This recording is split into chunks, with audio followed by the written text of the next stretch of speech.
Good morning, this is Newswire. I'm Dennis Aseto. Business organizations from Kenya and South Korea have joined forces to advance trade and investments between the two countries.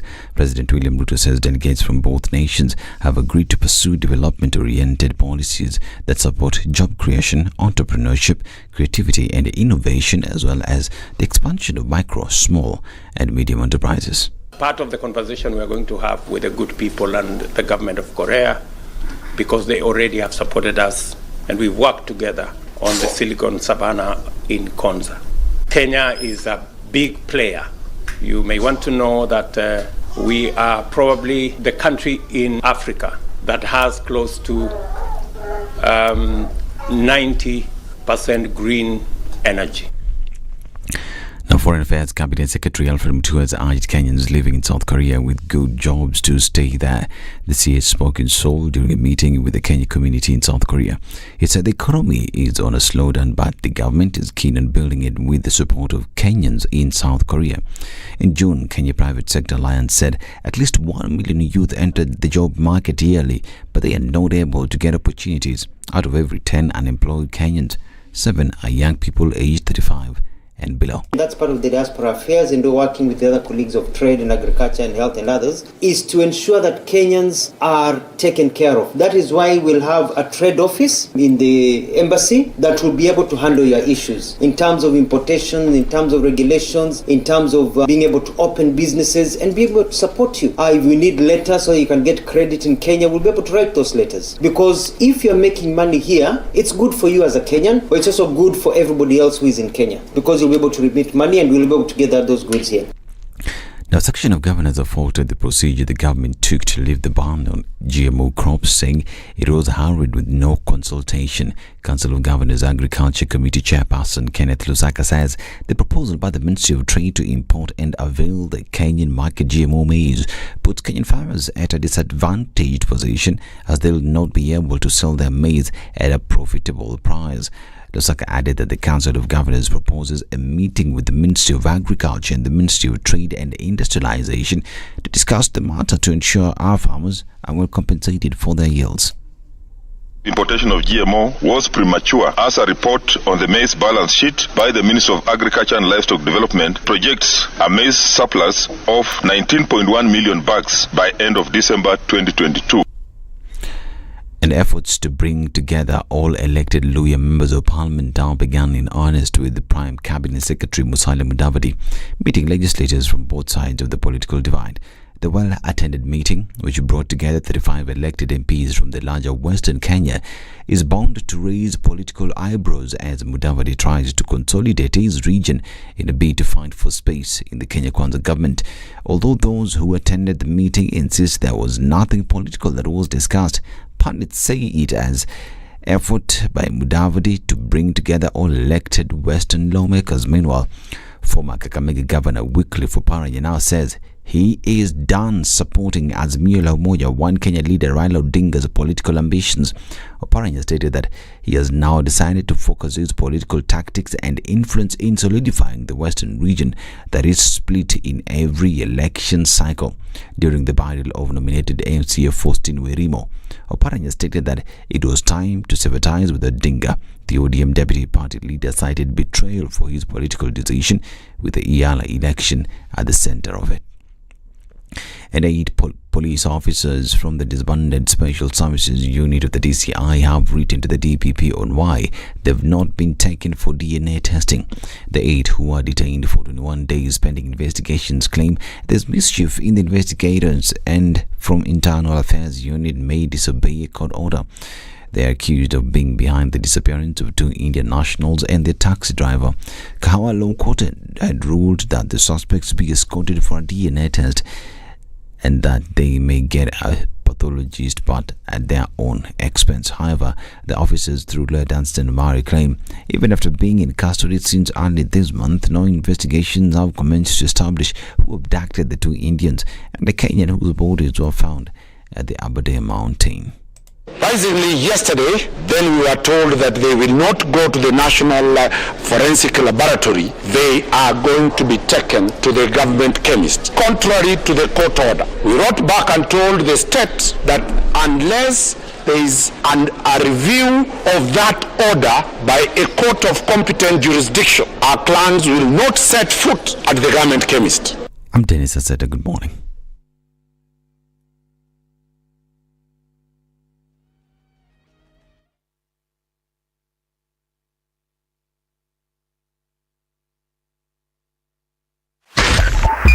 SpiceFM, Nyeri.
All right, let's see what Thursday looks like. It's building up in different parts of the city. We've got some traffic that's coming off Thika Superhighway, but nothing too crazy at the moment. It's going to touch on Survey and then out towards the city. The Pangani underpass for the first time in a long time at about this time is not packed. We'll see some action on Kiambu Road as well. Most parts of the city flowing without too much of an issue. If we're looking out of Nairobi, unfortunately, there was an accident very early this morning coming in from Nairobi, heading out towards Kitale. Unfortunately, it was a fatal one. So hopefully we'll not see a holdup of that moving out of the city. So folks, be careful. Still tricky times in terms of the weather. Let's talk through the morning on SpiceFM KE on Twitter, and as much as possible, try to keep things moving this morning. .5 SpiceFM, Kisumu.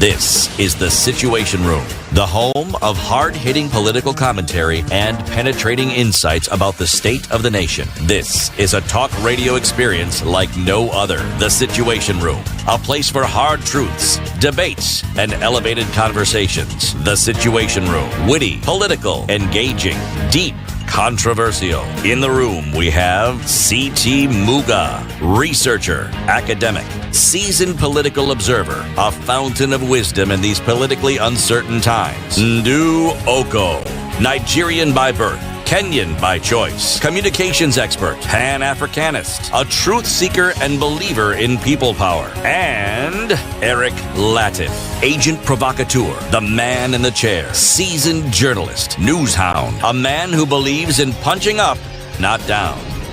This is the Situation Room. Okay. The only way. If that's the thing, who are we to say no? It is 9 minutes after 6 on the 24th day of November 2020. What? 22. How you doing? Welcome to Kenya's biggest conversation. Ndu? Yes. Mambo's Posana. Iko fit. Fresh burrito. Yeah? Very nice. How are you? Mimi niko poa bwana. Hey, my friend. Hey, me, I'm good. Allah. That's great. Yes, man.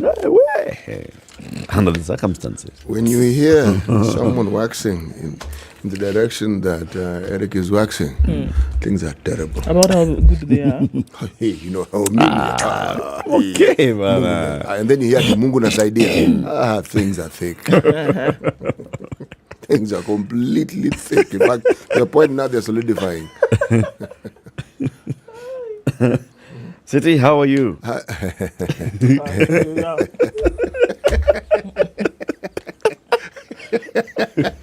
Yes, I am. Yes, I'm very well, thank you. Nashukuru Mungu. Mungu anasaidia.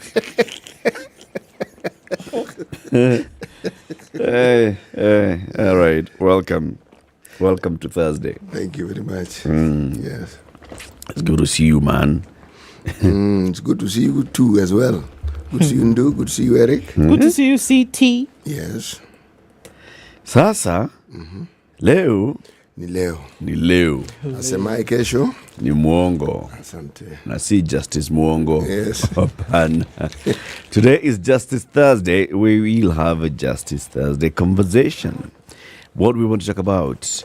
Now, we've been talking about the new Children's Act, and it's important that we keep sensitizing people about it. So today, let's look at child justice, opportunities for the Kenyan child. When children go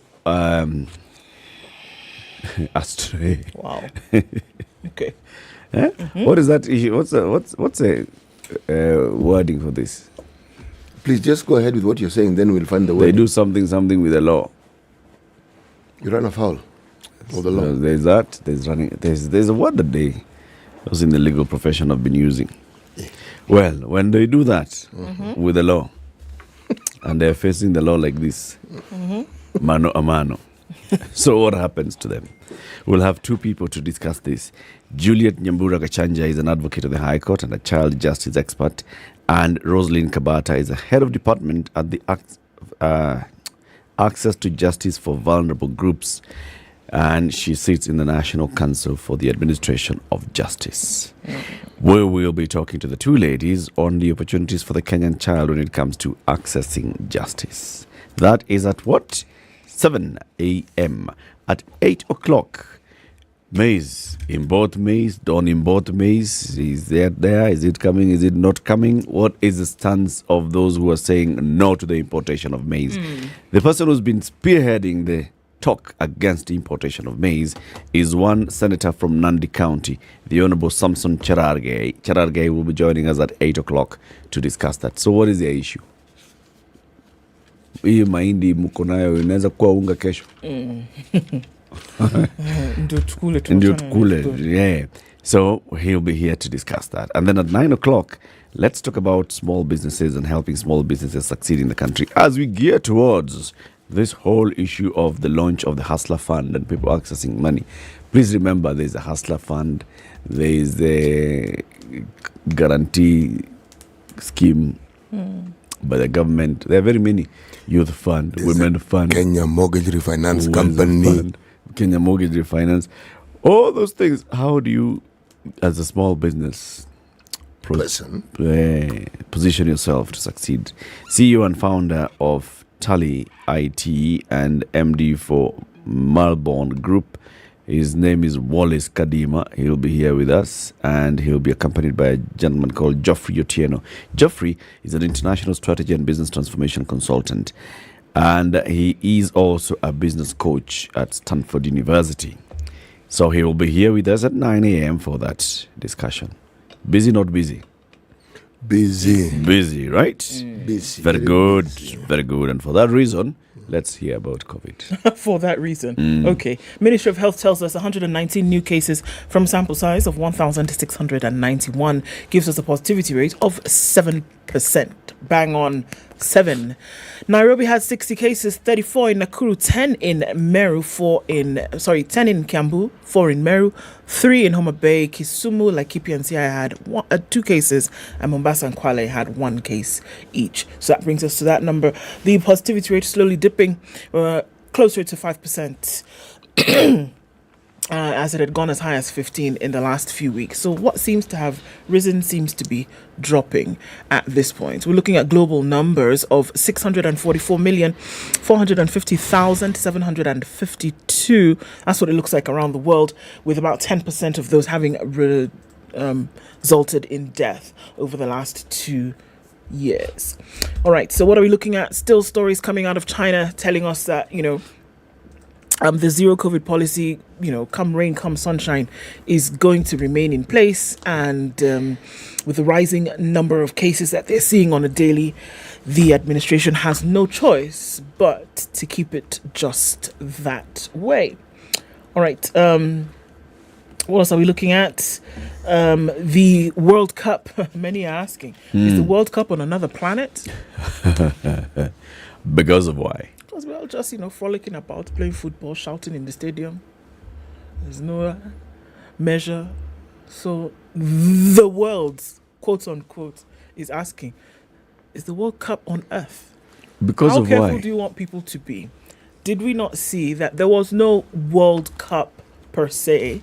In 2020. I mean, no, well, the last World Cup was in 2018, but there was no big sporting celebrations. We had the Olympic Games in Japan, which were kind of ish. Were there anything really that you could remember them for? And so this is the first one. Everybody's out in the biggest sporting event on the planet is the World Cup. And then to say, China is wondering, you guys are doing those things. You guys are doing those things and we are closing down the country. So the other side is say, This is a very good question. So China is asking the rest of the world, you people, do you know there's COVID?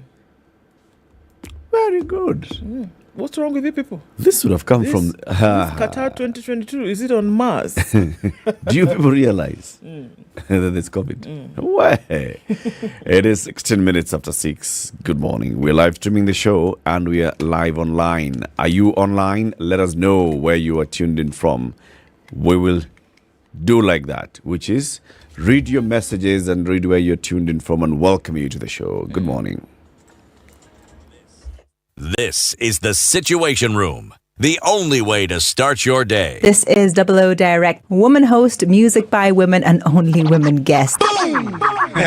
Everything is so larger than life. You kind of have to have a good understanding of who you are. You could easily lose yourself.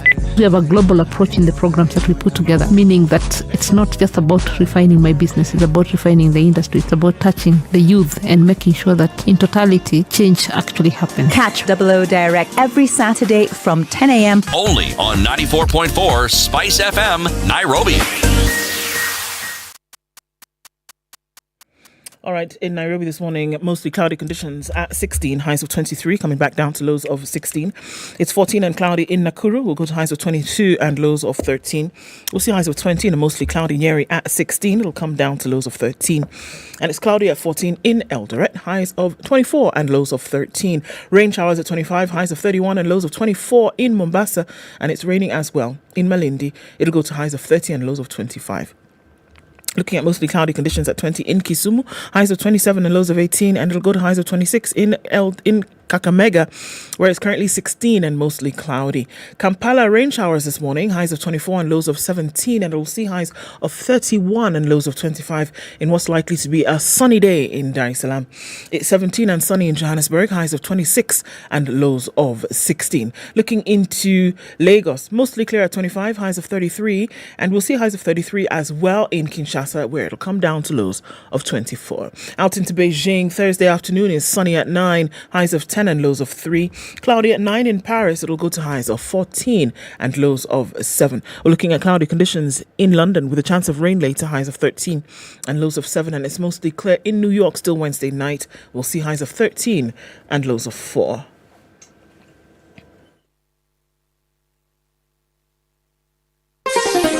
Chilled Spice.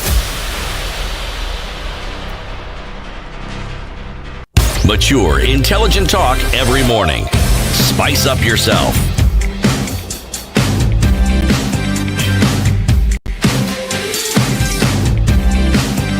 Mornings done right.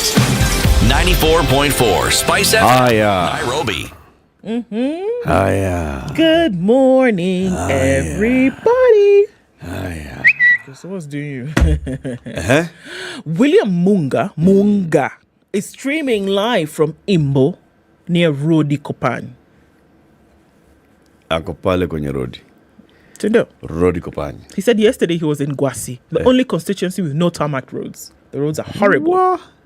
He's right. It's bad. This is what I was asking the other day. Zero. Good Lord. An entire constituency. It doesn't have. Sheesh. Gwasi is in which county? Gwasi is in Ombaso County. Bay. It's in Subas district, as they used to call it before. Yes. Okay. Shuraga says, good morning, gearing for the show from Eldoret. Eddie is tuning from Ningbo City in China, and locked in from Loresho is where Waweru Gather is. Tuning from Kuwait. Shout out to Kakumba. Waweru is the one who's locked in, not the one in Ningbo City, China. No, Eddie's tuned in. Waweru's locked in. Okay. You get it? All right. Curtis Wallace is tuned in from Kuwait. And good morning. Mombasa is tuned in. That's where Robert is. And Mataiga says good morning. Daniel Sikawa says good morning to the Situation Room. Good morning, lady and gentlemen. Sabi says tuned in from Buruburu as usual. Watching and listening from Malindi is where Emmanuel Mwangala is. And Okech Wellington says good morning, guys. Tuning from Nakuru. Good morning, Studio Narok East is tuned in. Paul is there. Matthias Owalo says Jambo folks checked in from the Czech Republic. Baridi, reedy. Winter is here, he says. Collins Kiptai says good morning to Eric and CT. Have a great one to you too, sir. Karibu Sana from Mwenge is where Ondicho is this morning. And from Kisumu, Richard Rico is saying good morning. Richie Gitonga is also here with us. And in Mathare 4A is where Generali Wayesu is. Beatrice Ngenya is saying good morning as well. Eddie Oduor, good morning to you, sir. Good morning. It's another good day. Nice to be listening to you three from my usual corner in Koru.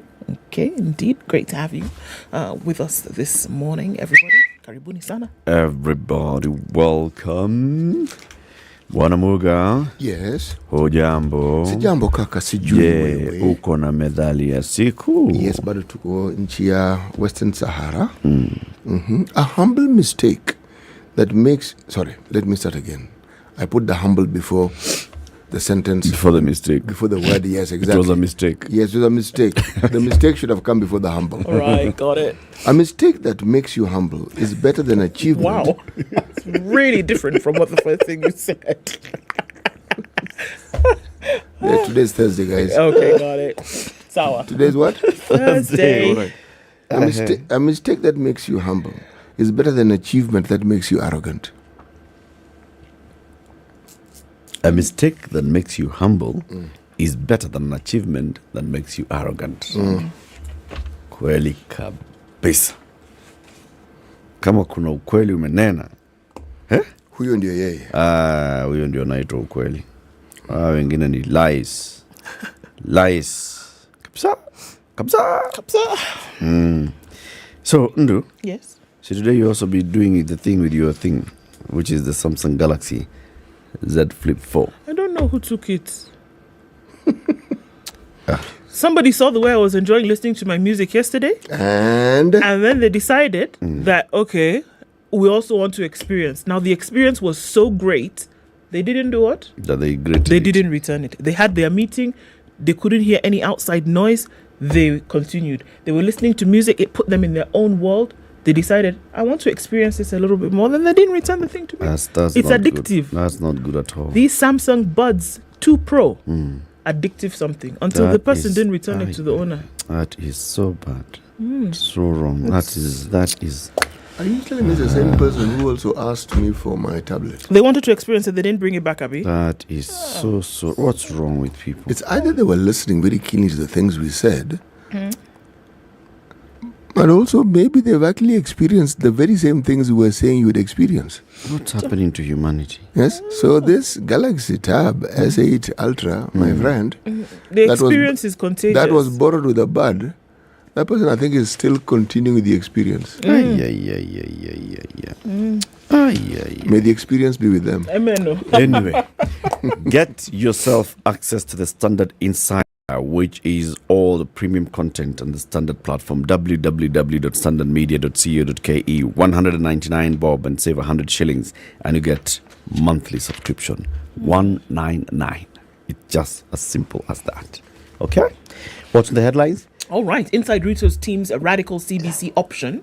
You're hearing something from the Working Party. Finally, on the front page of the Standard, the Presidential Working Party on Education Reforms is considering radical changes that could alter the 26333 competency-based curriculum to a 26243, which could see grade 6 learners remain in their present schools for another 2 years to ease transition challenges and address parents' age concerns. We'll look into the details, but it's likely that the Working Party might suggest an alteration. Mudavadi stamps authority as the senior most Western leader. Yay, Mudavadi. Okay, so what else is happening? On the front page of The Nation, Kenya stares at an athletics ban. Very sensational headline. Look into the story because I'm not quite sure what you would take from that. The IEBC 4 is now being turned into a showdown battle between Ruto and Raila, and that's what it's being called. All right? Mm-hmm. On the back page of The Nation, broke Treasury starts short-term debt swap. The Treasury is broke, and they're looking for 87.8 billion shillings. And they want to try and raise it from investors holding 4 debt instruments through an infrastructure bond. Okay. So did you have the papers? I do. I do. Sita. Same headline. Musalia raids Raila's turf, goes for MPs. Mudavadi's move seen as part of consolidating the Western vote for the future. Good for him.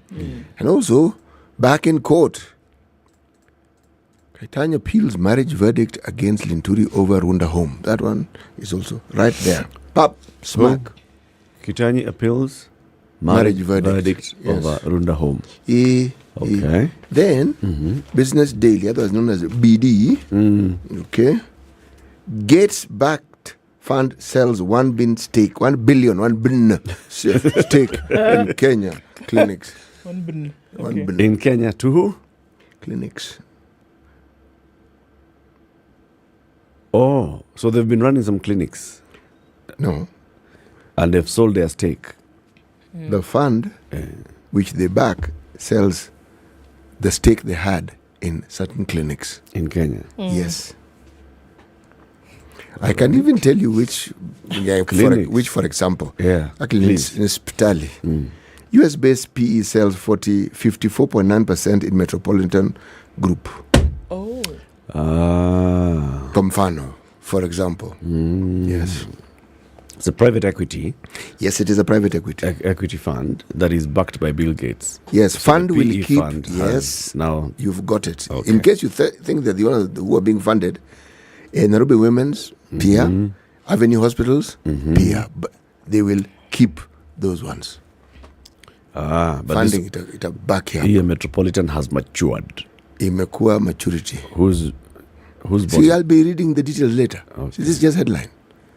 Okay. You want me to jump the gun, so to speak? Gun it. Okay, you'll tell us. I will. Sindio? Yes, I will. You'll tell us. Okay, so we take that break. All right, let's take the break now then, so that we can do the traffic. No, Allah. Yeah. Hiya. Time for that traffic break, and then we'll look at the headlines in detail shortly. Good morning. Mwalimu Dominic Cheriot says he's on board from Kaptarakwa. That doesn't sound good. Kaptarakwa. Kaptarakwa. From Kaptarakwa EMC. Kabisa. This is the Situation Room, the only way to start your day.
Okay, so we're seeing a little bit of traffic building up different parts of the city. I don't think we're going to see anything crazy just yet.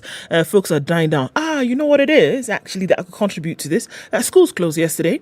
So we'll see some travel outside of the city, moving outbound of the city as children are going home. A lot of kids also leaving Nairobi and going back to where they go to school. But generally, no school buses on the road this morning and no transport to school because schools have closed. We're likely to see a dip in traffic today. Gong Road looks very good, as it does on Uhuru Highway, then into the city. On the Thika Superhighway, just a little bit of a build-up right around Survey as you get towards the Pangani Underpass. Kiambu Road is still looking good. Fingers crossed. Get on it now so you can get out before that mad rush begins. Also looking at not too bad a situation coming out of Westlands. Let's, hold on to hope that it will stay that way for most parts of the morning, all right? SpiceFM KE on Twitter. Talk to us just in case anything happens out of whack or you find a good route that folks can use and we'll share.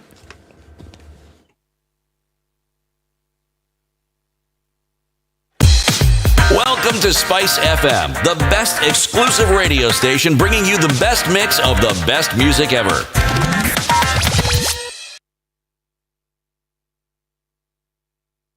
Mature, intelligent talk every morning. Spice up yourself.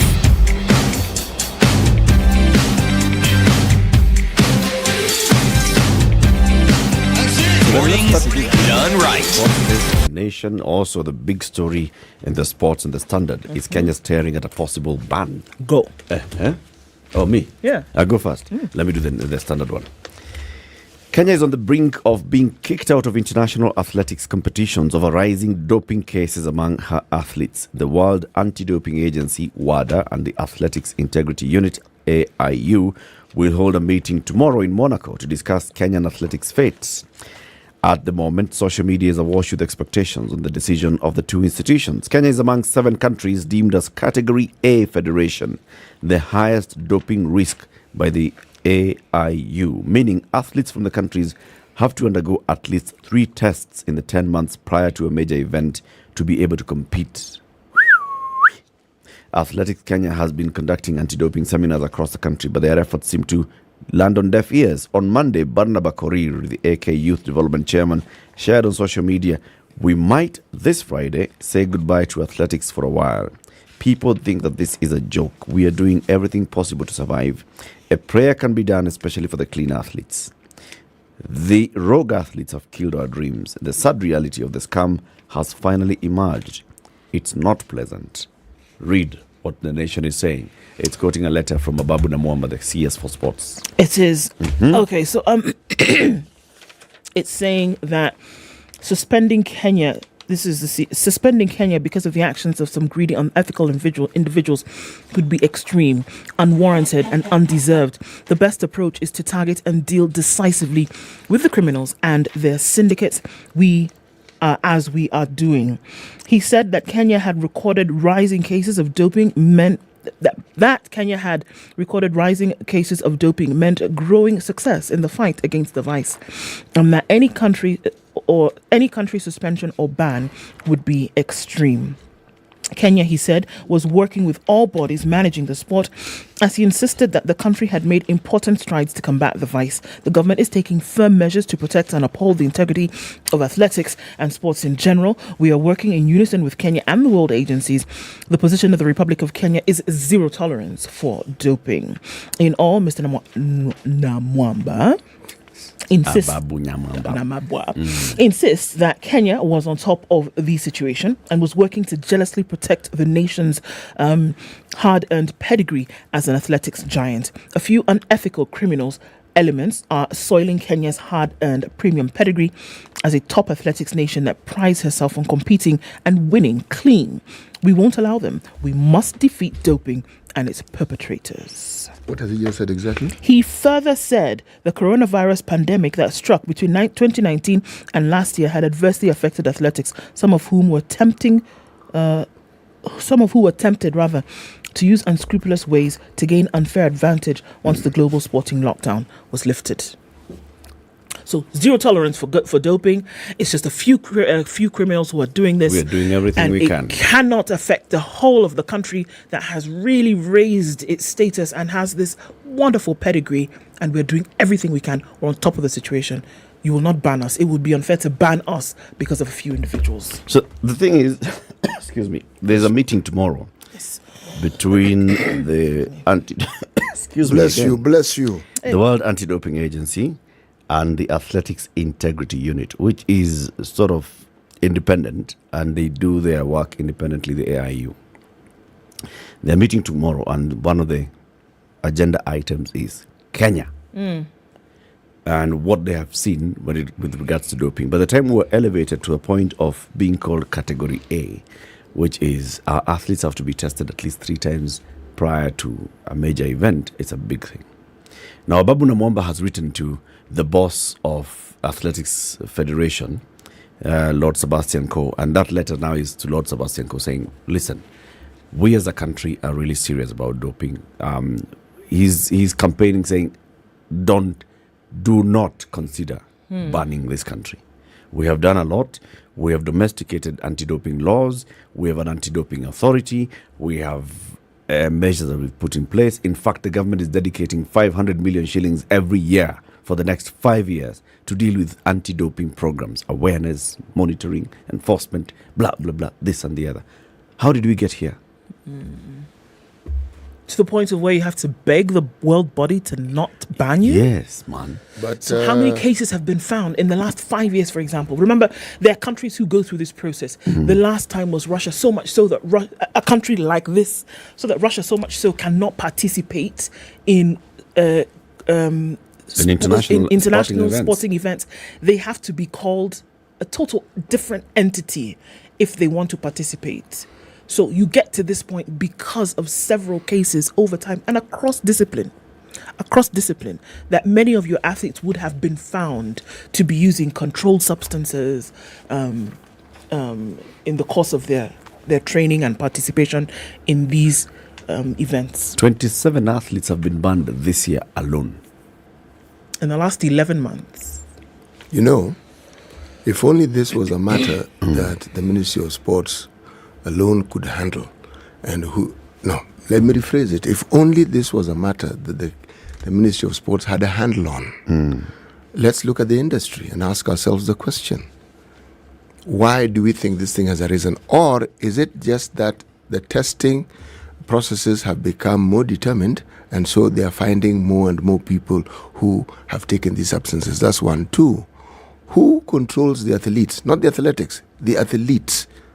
Who is it that manages their affairs? Is it Athletics Kenya? Is it the Ministry of Sports? Is it their agents? Who is it? Is it their sponsors? Who is it? Because when you talk about the glory that the athletes bring to the country, yes, it's a national thing, and believe me, it is pride. Even more so in the days when there was no professionalism and people just ran for the glory of the country. Yes. Okay? But how do we have such a conversation unless the conversation is being had behind the tent, as we're told, regarding this? How do we even punish people for something that they themselves may not even be aware that they're participating in? I hear what you're saying, but the World Anti-Doping Body, with high regularity, releases the substances every time they find them that then cannot be used. So look, we cannot run away from the fact that athletes across discipline use enhancement performing substances. Some of these are allowed, some of them are not. The doping body on a regular basis releases these substances and says, actually, you know what? These substances, no, not in the sport. And they are told. They are told. Because when they find them, they are told you cannot use this. So of the things that you have been using, then you're asked, if you've been using, stop it. You're actually given the opportunity to stop if you have been, because they also know that they're finding them on a regular. There are some that are clear cut out, absolutely no, you cannot. But then they start to find you may be taking an enhancement drug that then has this substance in it. Now, all of them are clearly spelled out in what they contain.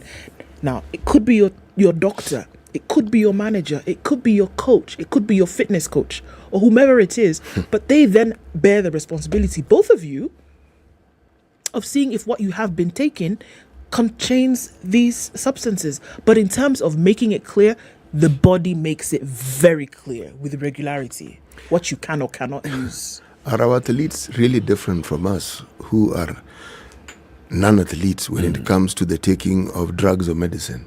How many of us really understand the contraindications?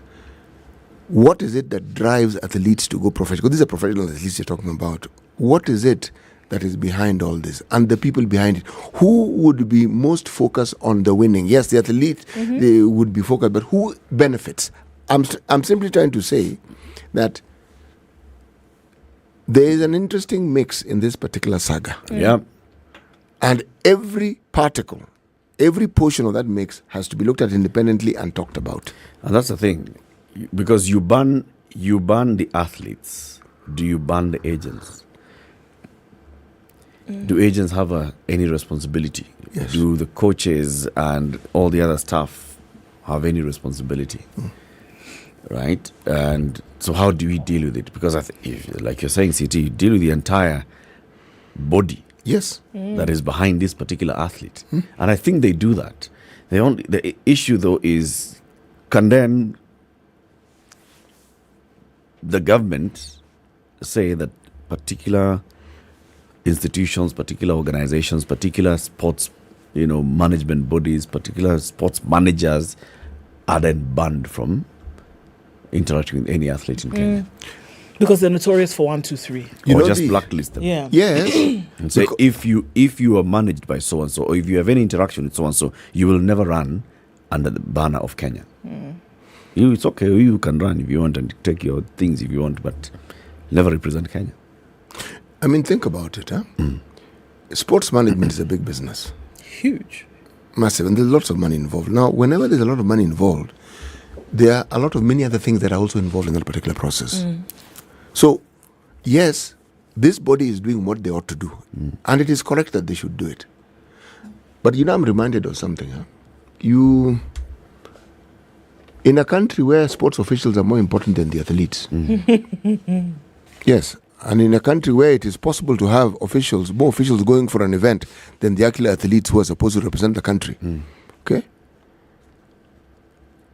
This problem that we have is the new minister for sports, telling us that he is going to sort this thing out so that we don't have the shameful scandals that we've had in the past regarding our athletes, especially in international competitions, and what happens to them, and the lack of care that they so obviously put up with or have to entertain, simply because somehow the officials that we have in this particular ministry who govern this thing somehow are far more important than the athletes themselves. Although, the credit also has to go into, there are very many athletes who have not been banned. Only 27 have been banned. How many athletes do we have in Kenya running all over the world, for all these small races? Rotterdam Marathon, I don't know which marathon. If you look at the marathons that people have been banned in, very many. There are many others who have not been banned. It is true. Kenya is not the only country. Well, yes, we have now been elevated to category A, but there are other countries also where doping has been happening for the longest time. We've heard of, international stars, Olympic champions, world champions from Canada, from the USA, who just get banned left, right, and center. Believe me, there are countries whose doping record is so rampant. In fact, you even wonder why it is these people bother. Why don't they just put them in the same category as other countries who also dope, so that the people who dope can compete on their own to determine whose doping method works better. Yeah. You see, my concern and why it is I'm pivoting my discussion on the ministry that actually oversees the athletics is this. If there's a problem of this nature, the likelihood of it growing exists. Because doping is seen as a shortcut. And it gives someone an unfair advantage. And in a sport where fairness is supposed to be key. So, I asked the question because I've often wondered if the athletes were managed better by us and by those who are charged with these responsibilities, would they of necessity, or if the body that we have here intervened, wouldn't our athletes get better deals, even better the deals than they get when working with the agents and all these people? Oh, that's for sure. You can't doubt the management. Even as you're talking about, I just remember, years ago when tennis star Maria Sharapova was banned. She was banned for taking a substance, and her team fought tooth and nail to convince the agency, then that lifted her ban after some time, to convince the agency that this substance that was found in her bloodstream, right, was not as a result of her taking performance enhancement, but that it happened to be in a substance that she was taking for another ailment that she had. You see what I mean? So it wasn't that she wasn't doping. No. She was just taking drugs. She was treating a physiological condition, and it just so happened that this substance happened to be in that medicine. She didn't say a word. It was the people around her management, people who were doing all of this and representing 1, 2, 3. She didn't play tennis for 2 years. She came back 2 years later, and then she was bundled out. But still, her career was over thereafter. But still, the representation and management of that process, she didn't speak a word. You probably have no idea how you've actually hit that proverbial nail on the proverbial head. You know why? Some of these substances that are spoken of, if you research carefully, you will find that they're not only contained in the drugs that are listed as being banned, they are contained in very many other substances which people consume on a daily basis unknowingly. So, anyway, enough said on that. I'll tell you about children. Tell us. Okay. The Working Party wants to now see how they can change the system. Proposals under consideration. Number 1, education system from 26333 to a new one of 26243, so that you keep children in now this lower primary for another 2 years. Lower secondary for another 2 years. I'll give you the details. Okay.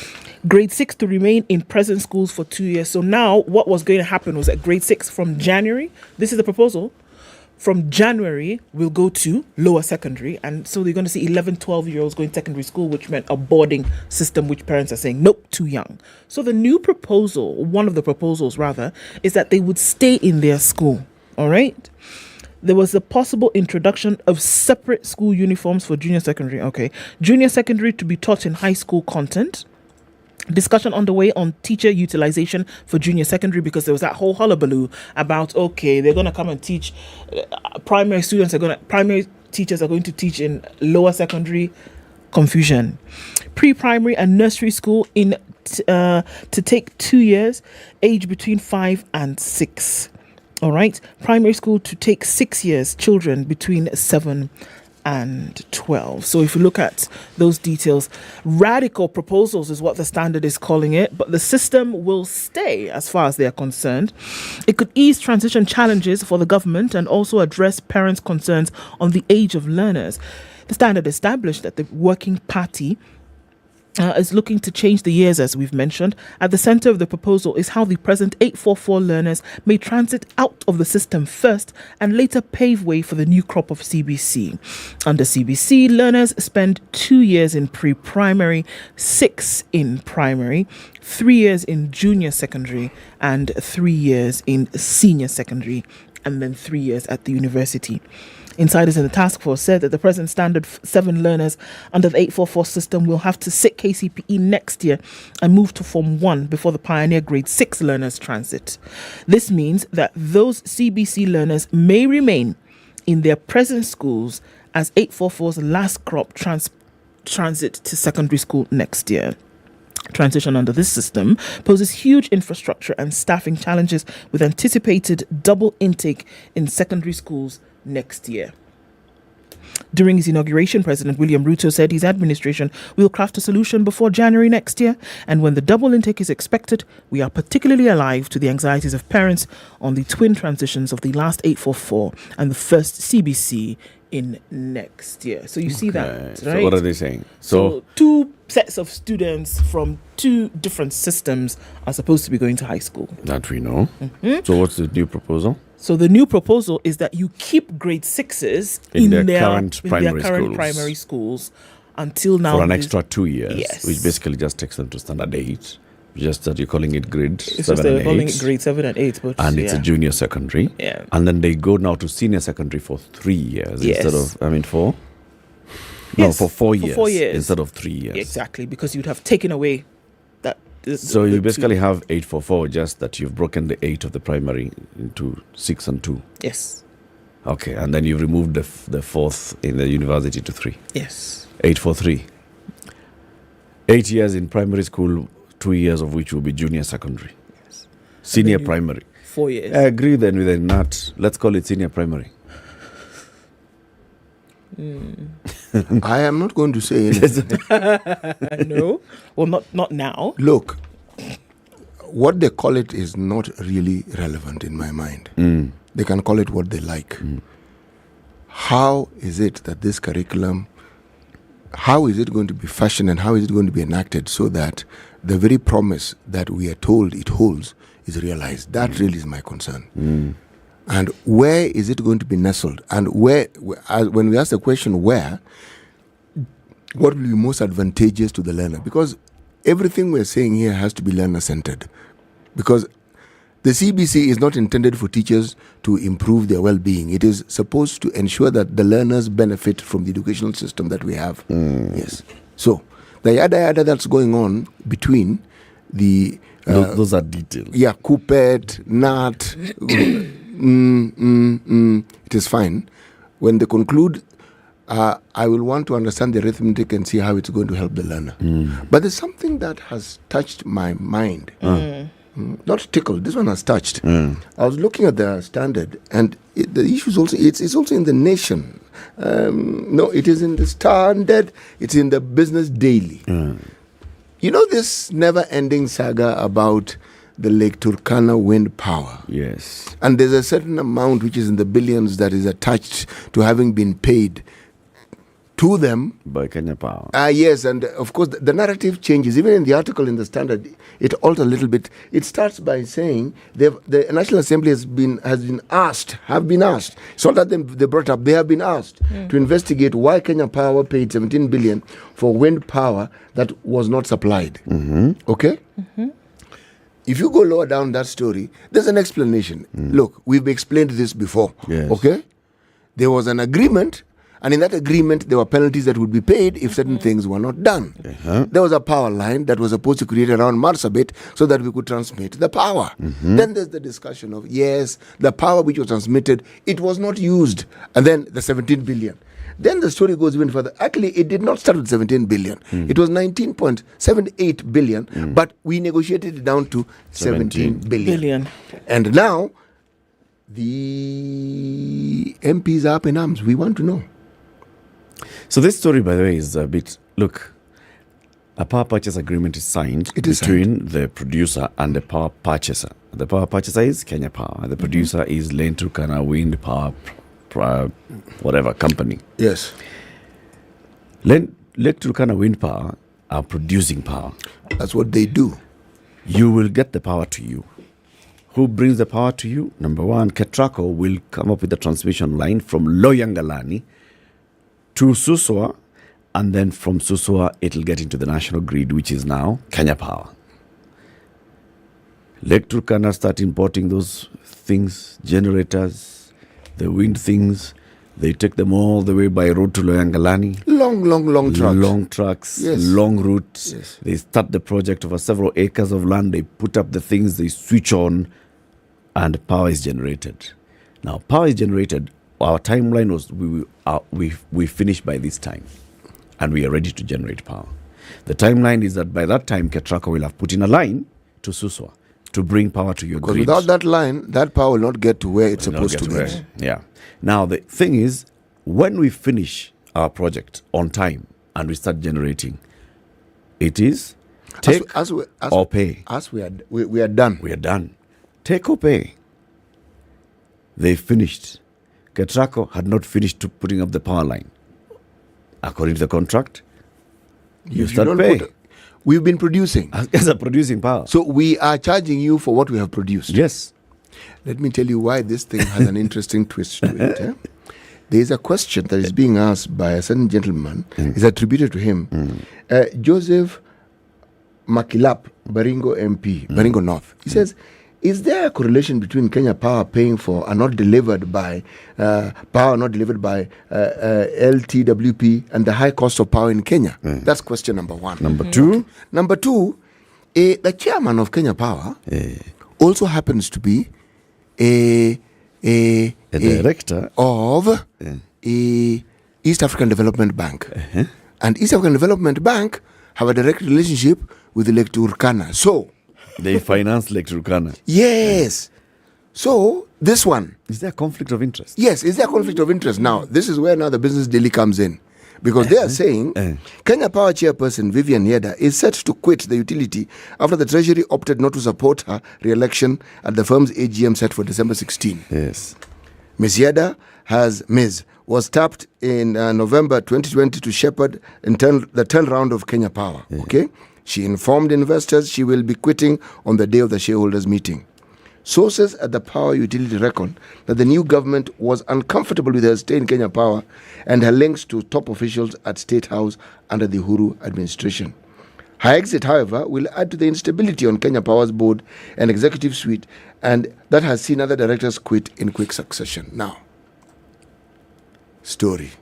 You see, same issue. The one being raised by Parliament, that thing was asked and answered. Now, the question I want to ask is, every time I hear something being revisited, I have to ask, what exactly am I seeing? What am I reading? What am I hearing? Who's asking the question? Yes, is it a shakedown? That's the question I'm asking. It was asked, answered. You're asking again. So what was it in the previous answer or the response that you found inadequate? It was not satisfactory. So it wasn't satisfactory? No. All right. So you're looking for a more satisfactory response? I want a proper answer that answers to my answer and my question. Well, if they want to ask that question, why don't they ask why it is we're importing power from Ethiopia? Because that's also a valid question. Yeah. Because the story also around power is that we have enough power. In fact, we have in excess. So why are we importing power when we have excess? It's like me who was running water in my taps. Then I tell you, I think it is advisable that I get a water bowser to be supplying me with water every day. And yet I have water running through my taps. There's logic behind it.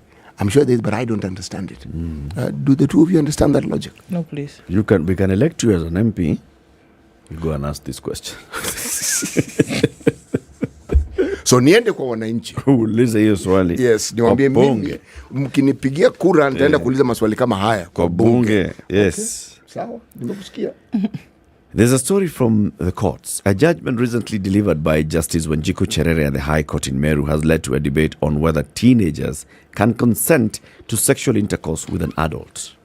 The case surrounded one gentleman called Mohammed Hussein, who had been convicted of defilement and committing an indecent act with a minor. Hussein had been jailed last year in September for 15 years by an Isiolo court. He is said to have committed the offense in 2016 with a minor identified in court as LOH, who was 16 years old at the time. So this is what happened. Hussein was a boda boda rider in Isiolo. And this one time, he talks to this 16-year-old girl and convinces her to go with him to his home. They go to their home. They spend the night. They have sex. The following day, he takes her to his parents' home and introduces the girl to his mother as his wife. And they spend 3 days in his mother's home with her. They also continue having the relations. The father of the girl is incensed, looks for the girl, doesn't know where she is, blah, blah, blah, reports the matter to the police. They go to Hussein's home and they arrest Hussein and the daughter. The daughter is taken to hospital. Tests are done. It's confirmed that she has actually, yes, engaged in sex. And the man says yes. The man was was convicted. Justice Wanjiku says LOH behaved like an adult and even agreed to marry Hussein, adding that she not only spent the night with him but went to his home voluntarily, where she was introduced as the wife and continued to live with him, and they had sex on her own free will. Taking into account the fact that there is no evidence on record that the appellant knew the actual date of birth of the complainant, in my view, the defense of the Sexual Offences Act applies in this case because the complainant portrayed herself as an adult. The judge dismissed the case, arguing that the appeal was allowed based on the fact that Hussein did not know the actual age of this girl. The mere evidence that the girl was 16 years old did not confirm that she was below 18. So, in other words, they can carry on. The man has gone home. The man is now with his wife and they have a child. Yeah. That, my friend, is an interesting ruling. Big one. Very big. It's 7 a.m. Good morning. Spice up your life.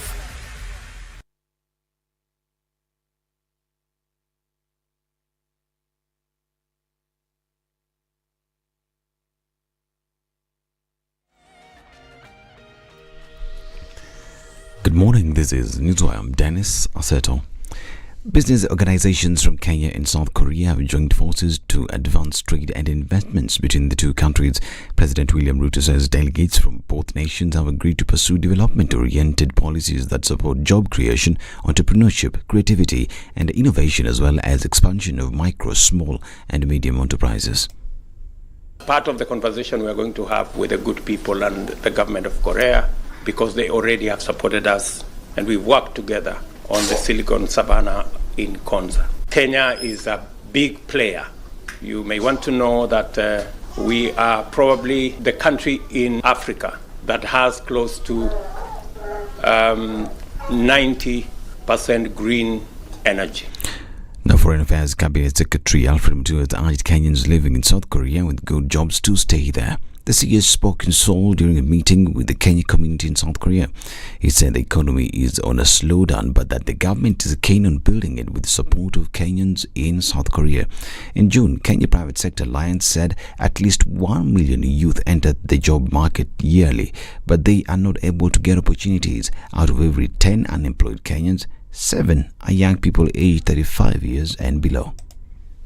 That's part of the diaspora affairs, and working with the other colleagues of trade and agriculture and health and others, is to ensure that Kenyans are taken care of. That is why we'll have a trade office in the embassy that will be able to handle your issues in terms of importation, in terms of regulations, in terms of being able to open businesses and be able to support you. If you need letters so you can get credit in Kenya, we'll be able to write those letters. Because if you're making money here, it's good for you as a Kenyan, but it's also good for everybody else who is in Kenya, because you'll be able to remit money and we'll be able to get those goods here.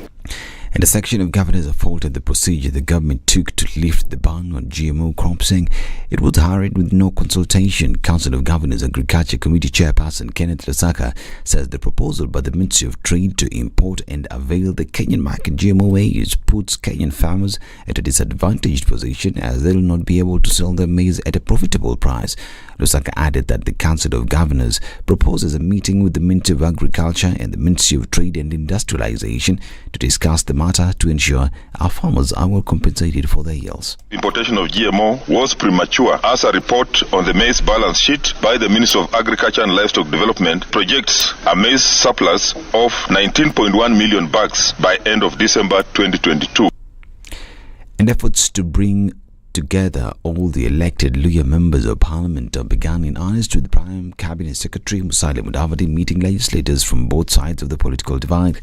The well-attended meeting, which brought together 35 elected MPs from the larger Western Kenya, is bound to raise political eyebrows as Mudavadi tries to consolidate his region in a bid fight for space in the Kenya government. Although those who attended the meeting insist there was nothing political that was discussed, pundits say and see it as an effort by Mudavadi to bring together all elected Western lawmakers. Meanwhile, former Kakamega Governor Wycliffe Oparanya now says he is done supporting Azimio la Umoja One Kenya leader Raila Odinga's political ambitions. Oparanya stated that he has now decided to focus his political tactics and influence in solidifying the Western region that is split in every election cycle.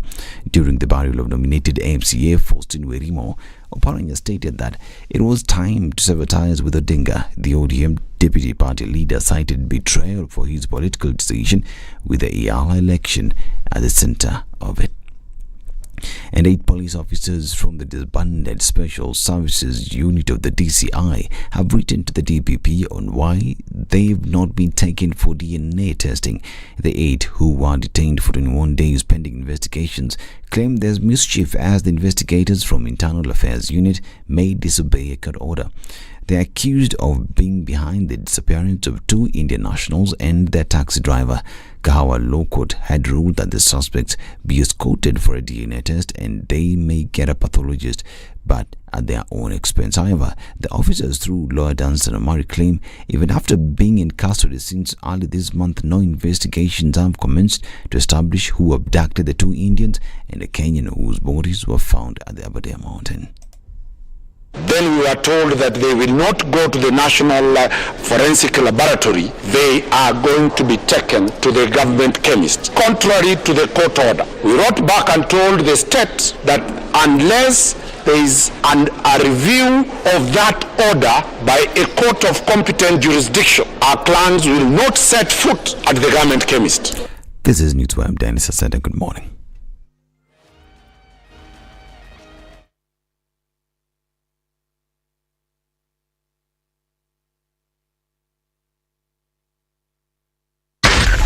SpiceFM, Nakuru. At a few minutes after 7:30, we're seeing a build-up of traffic on the Thika Superhighway now, getting into the CBD. Also seeing a build-up of that coming out of Westlands as you go towards James Gishuru. That is piling up now and then out towards Waiyaki Way. What else are we looking at? Kiambu Road is building up, that's for sure. We should be able to use the service lanes on the Thika Superhighway getting out to town, so that shouldn't be too much of a hiccup for you. Jogo Road is busy, but, no crying issues right now. A bit of traffic on the Southern Bypass as folks are trying to get out of what is going on Uhuru Highway. Is trying to get out to the city. All right, keep an eye on things. It doesn't look like too bad of a start to Thursday. Hopefully we can keep things at a dull roar. Let's talk on SpiceFM KE on Twitter.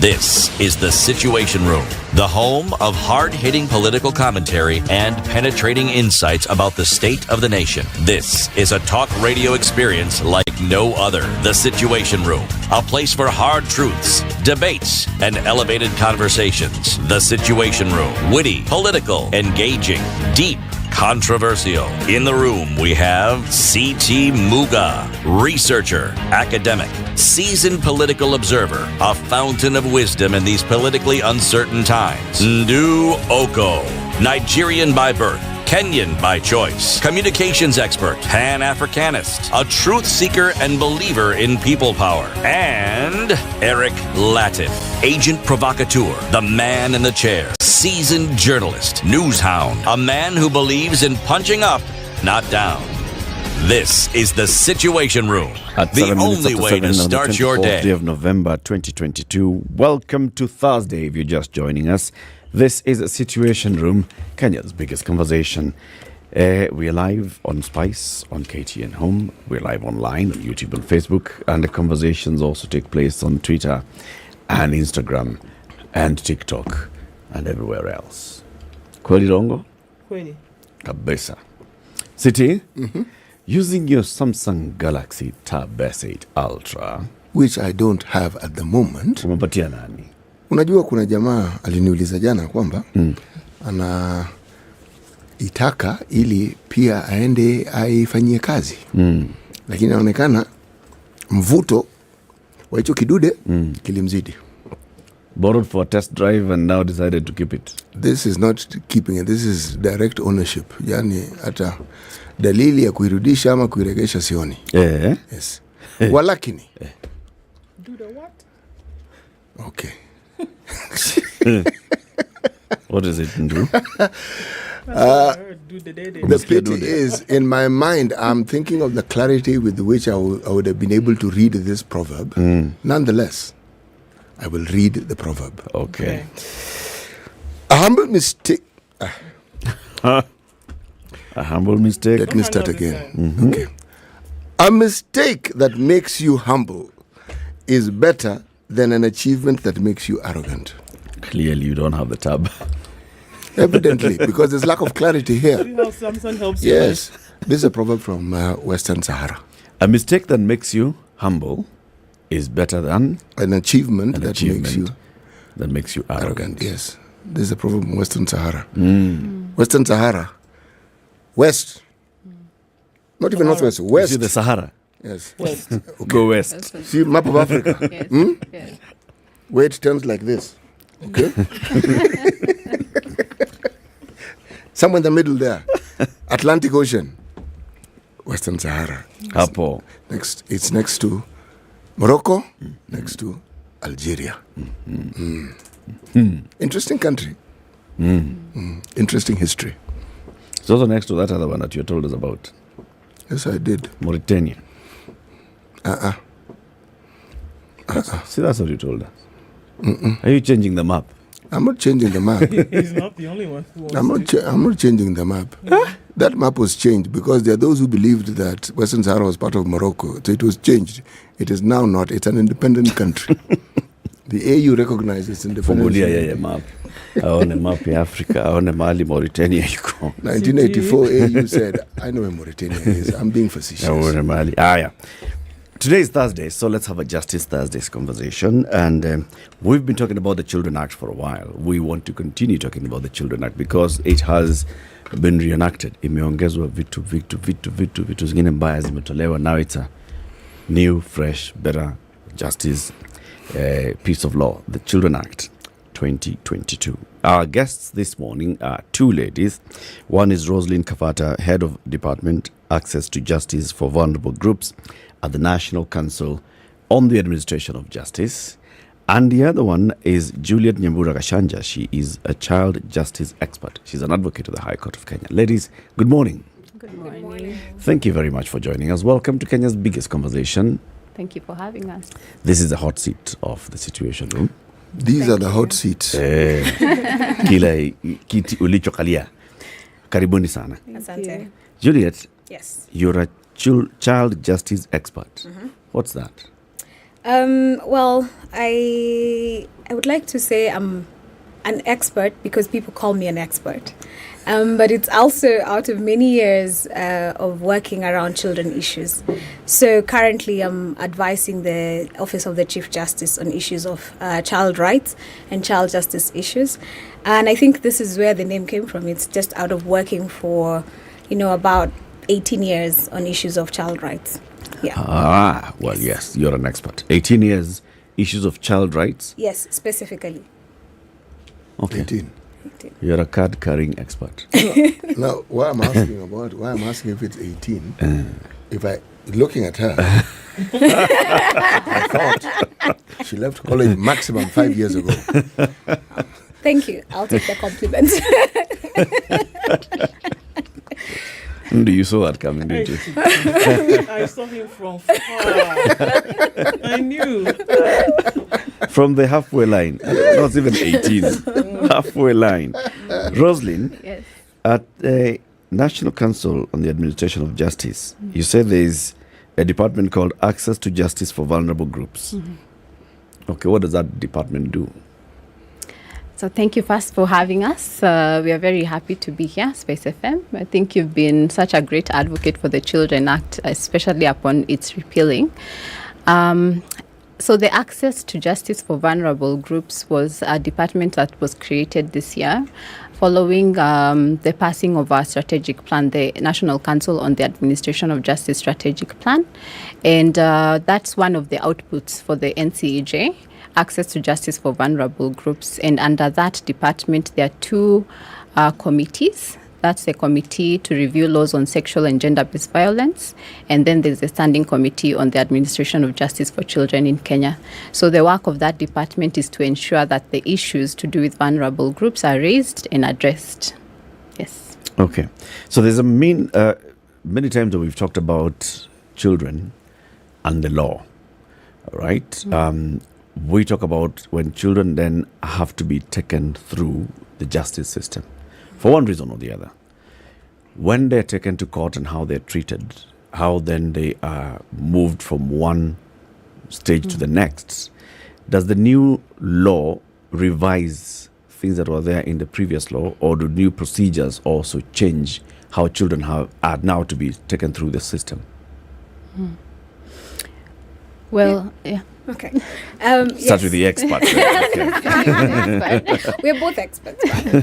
Yes, but the Children's Act, what the Children Act 2022 does, essentially, is that it starts to consider the child from the point of view from where they are at home. And I think this is what is really interesting about this new law.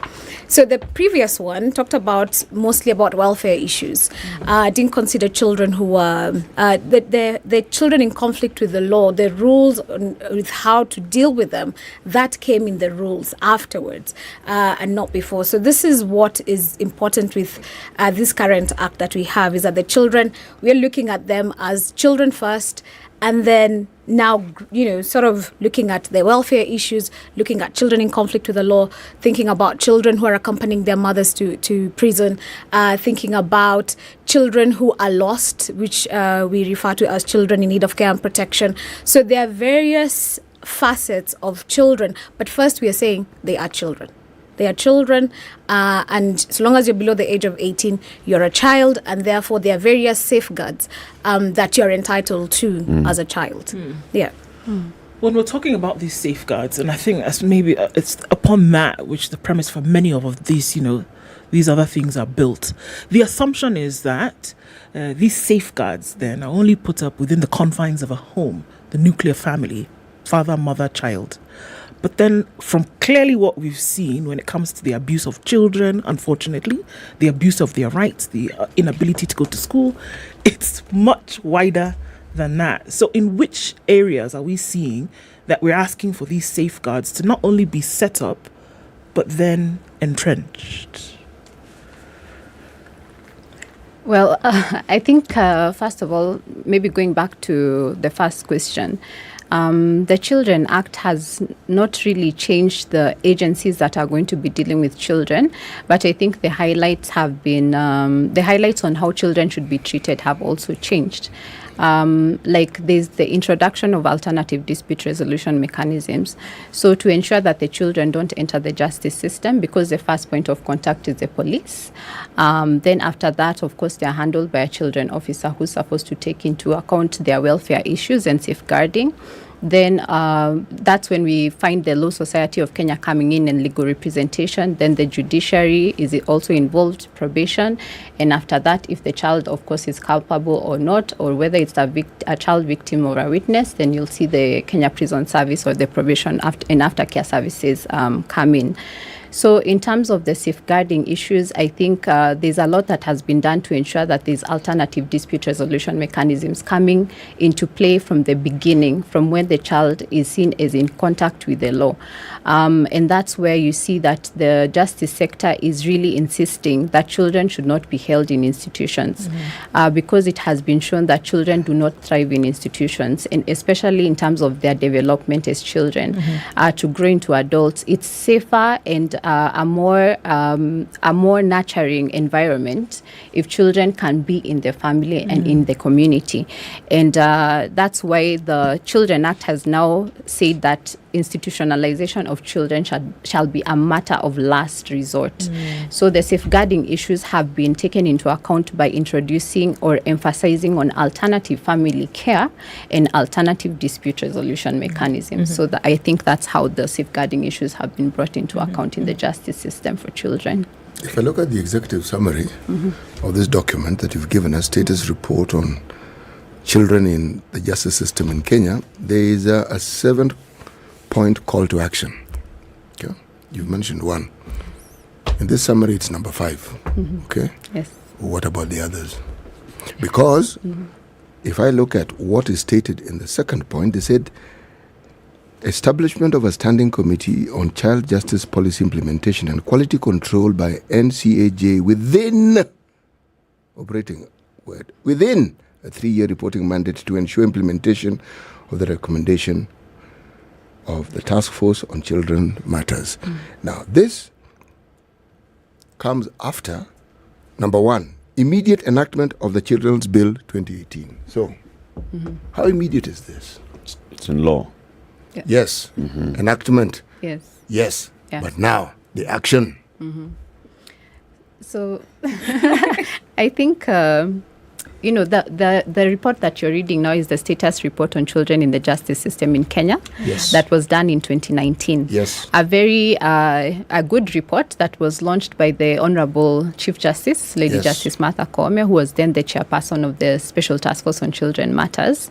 And the report came about because there were a lot of challenges and so many issues in the justice system with regards to how children are treated, with regards to legislative and policy reforms, with regards to infrastructure, data, the quality of care, coordination and sensitization of the justice actors, so many issues, and we did not have a document that was putting the compartmentalizing all those issues.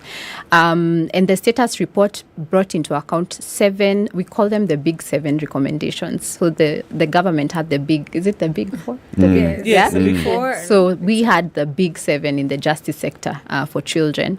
And the first one was that we realized was very important because you need, according to the Judicature Act, Section 3, we have the laws that come into play. The first one is the Constitution. That's the law that is the backbone of our country. And then number 2, we have the statutes. Those are the acts and regulations and rules. And then number 3, we have customary laws, which are not repugnant to justice and morality. So we noticed and we were aware of the fact that if we do not pass the Children Act, we will not have a basis to have the reforms that we need. And that's why the first big 7 recommendation is passing or repealing of the Children Act 2001. And that's why we have now the Children Act 2022, which, of course, the justice sector through NCJ, the National Council for Children's Services and the Directorate of Children's Services and other partners, state and non-state, really pushed for this act to pass because of that reason. So number 1 was repealing of the Children Act immediately because that is the foundation of reforms in the children's sector. The number 2 was having in place a committee to ensure that there is monitoring and evaluation of the progress in the child justice sector, and that has been done. We now have in place a standing committee on the administration of justice for children in Kenya that is chaired by the Honorable Lady Justice Teresia Matheka, who is a judge of the High Court in Nakuru. And through this standing committee, we have various state and non-state actors who sit together to identify the issues and challenges and solutions for the child in the justice sector. So those are the 2. The other 3, I think there's one on education for children in remand homes. Yes. There's one on alternative dispute resolution mechanisms, which I've touched on. There's one to ensure that there's coordination within the public and private sector with regards to children. The other one, I have to check, but I think those are... The adoption of annual service month for great. children matters. Yes, I think... Service in week protocols. Yes. Yeah. Maybe a little bit of a background. So this report comes out of the work of the Task Force on Children Matters, which was established by the Chief Justice Emeritus, Professor Mutunga. And he's the one who established the Task Force on Children Matters, which was given 16 mandates, which were essentially around policy and legislative advocacy and formulation, which we realized instead of passing piecemeal legislation, let's just have the Children Act. Now, beyond that, there were various other recommendations that we made from that task force. And that is why we said, well, to actually implement those recommendations, then let's establish the standing committee.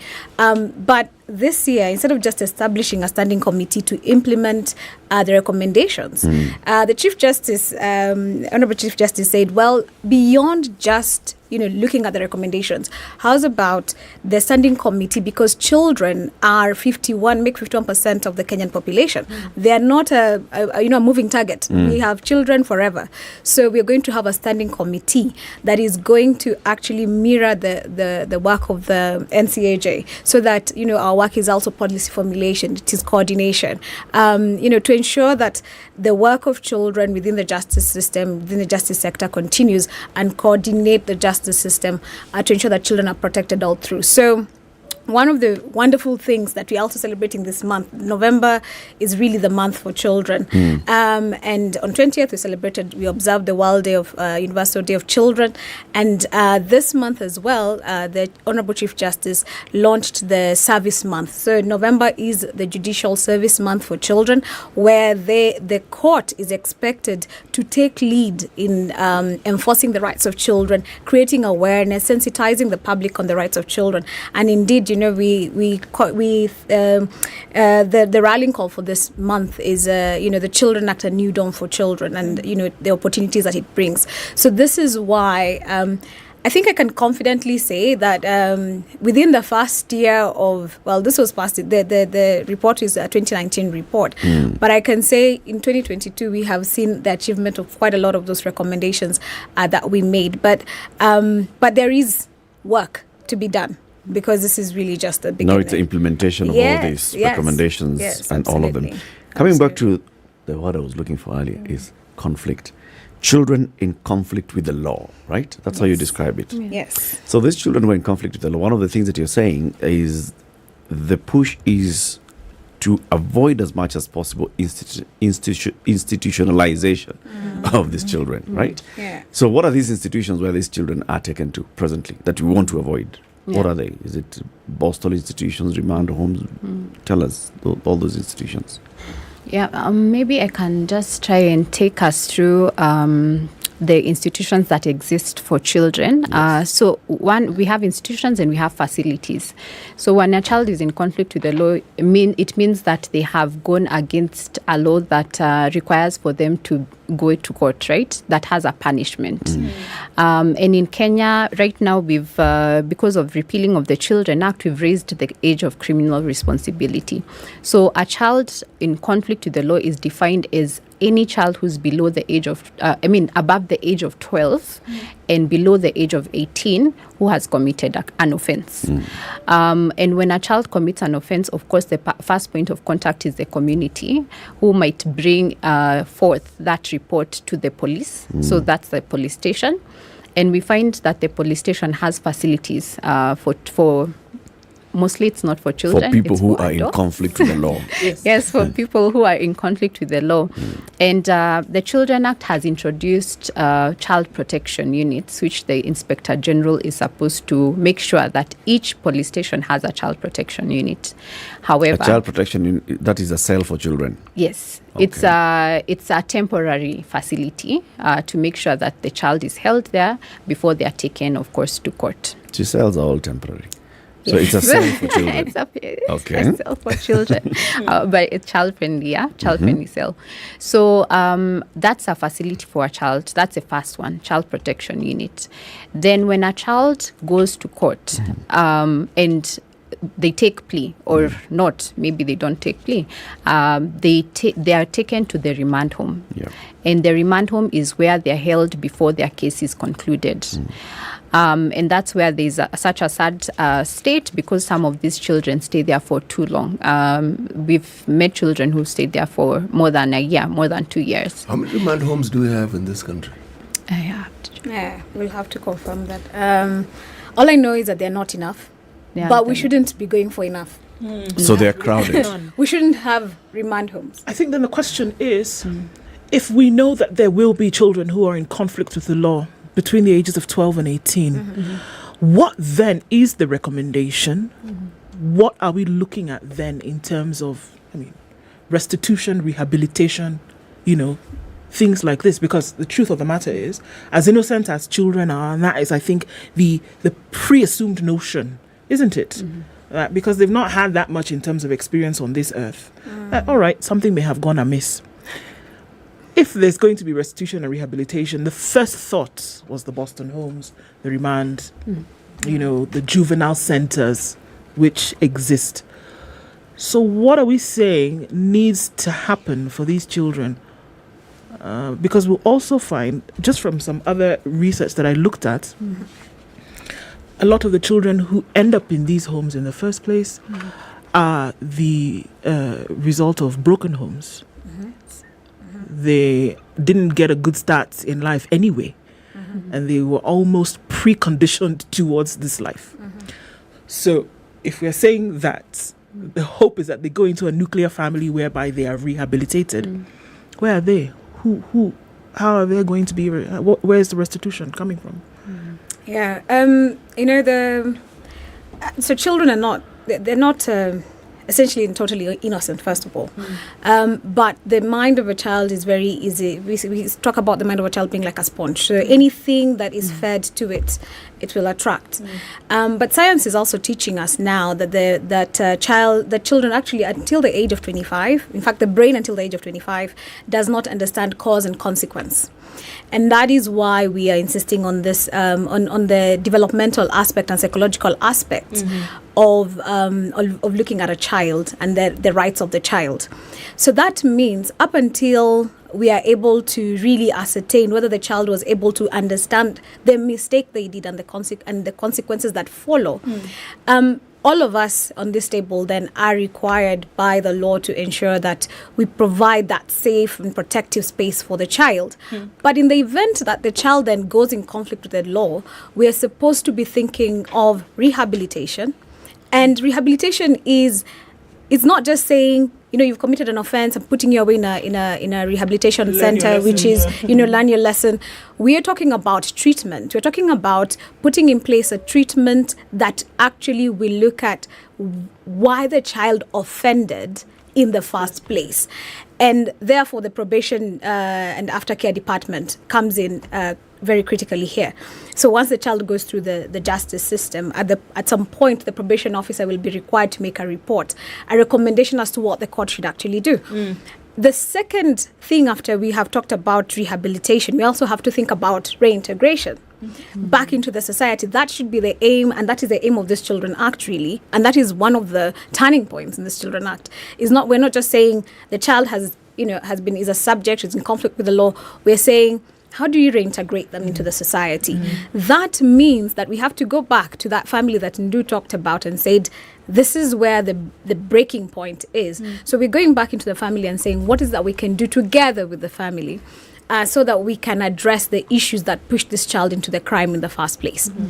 And this is, one of those things that we're actually working now on in the Office of the Chief Justice to see how do we craft a strategy where the judiciary is not just, sending off an order and saying, we have committed you to a rehabilitation center, but also the judiciary is saying, what can we do with the family? Because as you've rightfully put, research has also shown that family breakdown leads to neglect, leads to then children who are on their own, and therefore children who commit crimes or children who offend. Or, unfortunately, children who then become victims of abuse, right? So reintegration is a key part. And the Children Act, what it now provides for, which was not there in the previous act, is family conferencing. So where we sit together as a family and we ask ourselves, what is our responsibility when it comes to this child? And also, how must we be held responsible and accountable towards reintegrating this child? Because at the end of the day, we have to bring this child back into the community, regardless of what they have done. But I think it is important for us to also admit that it doesn't mean that these children did not commit the offense. Sometimes I feel like that is where the community is just like, we don't want this child. I mean, what is she doing here? She stole. She's a thief. She killed. She killed. Yes, we have children who are actually committing murder, and we have their cases in court, and they're in the remand home. We have to admit that indeed the child has committed the offense, but what is important for us to be able to reintegrate the child is to say, what caused this in the first place? I want practical cases. Yes. I want just practical case point. Let's take a break. When you come back, you tell us. So, you see, you've told us about a children's cell. I can visualize. Okay. These are things of now, instead of going to remand, let's do this and the other. I want to understand. So, what is a practical proposal here? But let's take this break at 27 minutes to 8. Ladies, do you know, all of you know TRM, right? Yeah.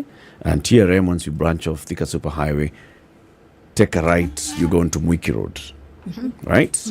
3 kilometers from that TRM Thika Superhighway junction, Mwiki Road, there's a new development coming up there. It's called Elma Apartments by Centum Real Estate. They are selling some beautiful, beautiful homes going for as low as 2.5 million shillings in the various sizes. And all you need to do is pay a deposit of 250,000 shillings and start your home ownership journey in this particular one.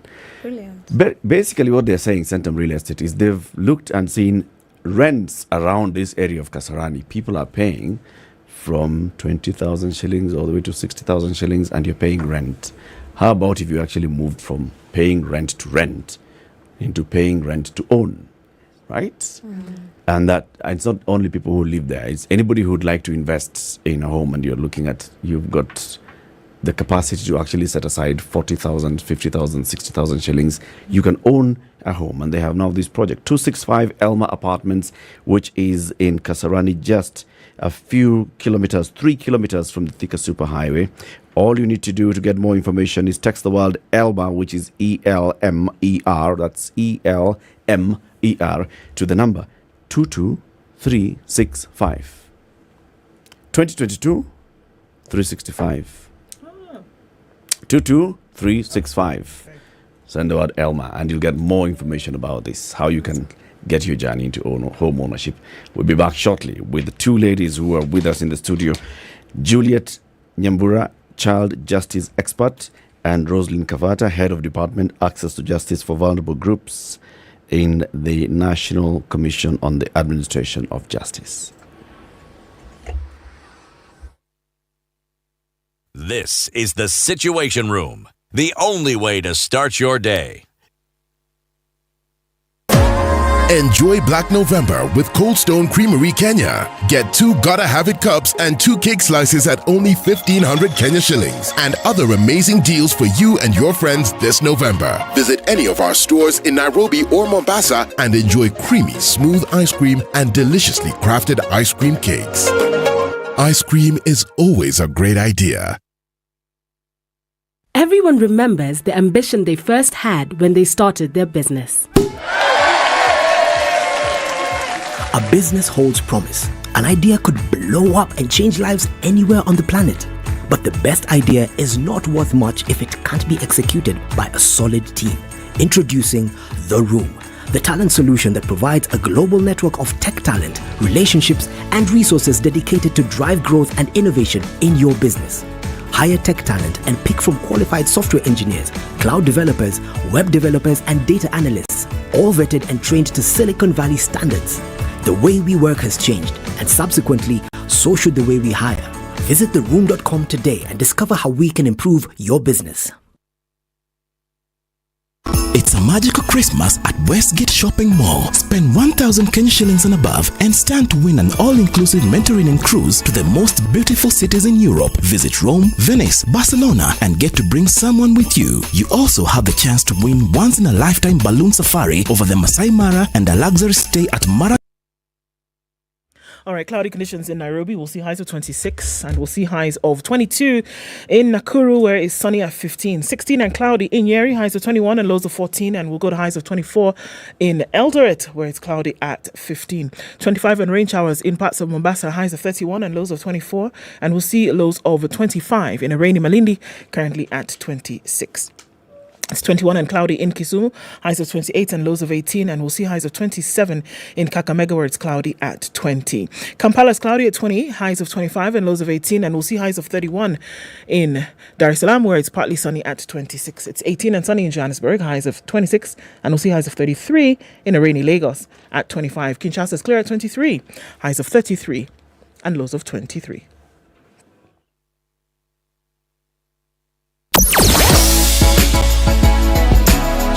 Spice and everything nice. SpiceFM. Spice up your life. It continues coming off of Thika Superhighway, past that Allsops Junction, but we're not looking at too much traffic coming in from around Safari Park, heading out into the city. It's going to slow down a little bit as you get past that Utali Drift. There's a bit of traffic building up, though, from Kileleshwa out through towards James Gishuru. It's going to spill over to Wayaki Way, and that continues there. Limuru Road is also looking pretty busy from where we can see it, as it is on Jogo Road, heading out towards the City Stadium roundabout, and then they're going to head out towards Landis with some traffic. Whatever was happening on the Southern Bypass, that's been cleared up. Not too much of an issue, at least not for now. Okay, I think we're all right on Gong Road after the drama that was yesterday. But unfortunately, yet another fire at Gikomba this morning. So there's a lot of action in that area for now. It's going to affect the traffic coming off of Jogo Road as we see it already. Be careful, folks, whatever it is that you're doing. Let's talk on SpiceFM KE on Twitter.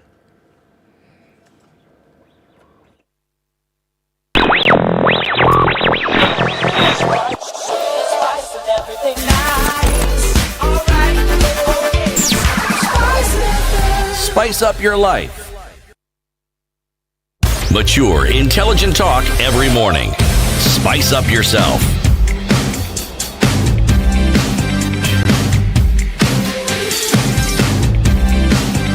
Mornings. All right, we continue the conversation. The opportunities for the Kenyan child when it comes to justice. Roslyn, you were telling us about the journey that then this child should take with the new recommendations from the new law. So, number one, yes, you said child-friendly holding facilities at the police stations. And of course, that also goes into the court cells, right? Those basements. Yeah, there should be child-friendly things that are done there. Even human-friendly cells all over. Then, when the child is then going through this process of a hearing for a case, if we say we want to avoid them going into these crowded children remand homes, where else could they be taken? Well, if a child is in the system and they would like, or either the advocate or the family or the system generally would like to ensure that the child is not held inside there in the institutions, there are several options for this child. And that's what I mentioned, the alternative dispute resolution mechanisms. The first one is diversion. Previously, it was done by the Office of the Director of Public Prosecutions. The New Children Act identifies that any authorized officer, as defined in the Act, and the court itself, can divert a child away from the justice system. And diversion means essentially that just making sure that they're turned away, that they do not stay in the system. And this is done, first of all, through a pre-trial, the family group conferencing, where they identify if this child is eligible for diversion. Then the other option is plea bargaining. And plea bargaining is where the child, first of all, admits to committing the offense. They have to admit voluntarily that they committed the offense, and after that they will be given either a lesser sentence or even the case is dismissed most of the times. And of course, this is it is offered by either the Director of Public Prosecutions, the DPP, the prosecutors, or the child through the advocate or paralegal can also maybe present that to the prosecutor so that they can enter into a plea bargaining agreement. So those two options are the two best options that we have seen in the justice sector to make sure that the child is not held in the institutions. Either way, then if the child has to stay, then they are given bail because maybe the case has not concluded, and most of the children are given free bail, so they don't have to pay anything. Yes, they don't have to pay anything to the court. So then that they are taken back to the community as the case proceeds. So being taken back to the community is going back to their home. Going back to the home, sometimes. Where they've come from. Yeah. This is assuming that they've come from a home. Yes. And this is assuming that that home they've come from was not part of the problem that they brought about, the situation that took them where they were in the first place. And that is why the social inquiry by the Directorate of Children's Services, so that's a report done by the children officers, is very necessary when you're going to court. So the magistrate will always ask for a social inquiry report, or they will ask for a probation officer's report. Mostly the probation officer's report will identify the situation on the ground with regards to the community. Are they going to be able to accept the child back? So the justice system doesn't just release children. They make sure that the children are released in a community that is safe, and of course the family that has accepted the child and will take care of the child, and make sure that the child of course comes to court if they are allowed, if the case is still ongoing. So those two reports inform a decision whether the child should go back home or not, or have an alternative for them presented. You know, the NCAJ was a wonderful, wonderful, wonderful creation. Yes. The task that the NCAJ has is daunting at the very least. Because wonderful ideas, hope they'll be implemented.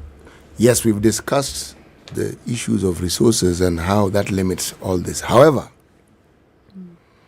there's a bit I'm stuck on here, and that is the education bit.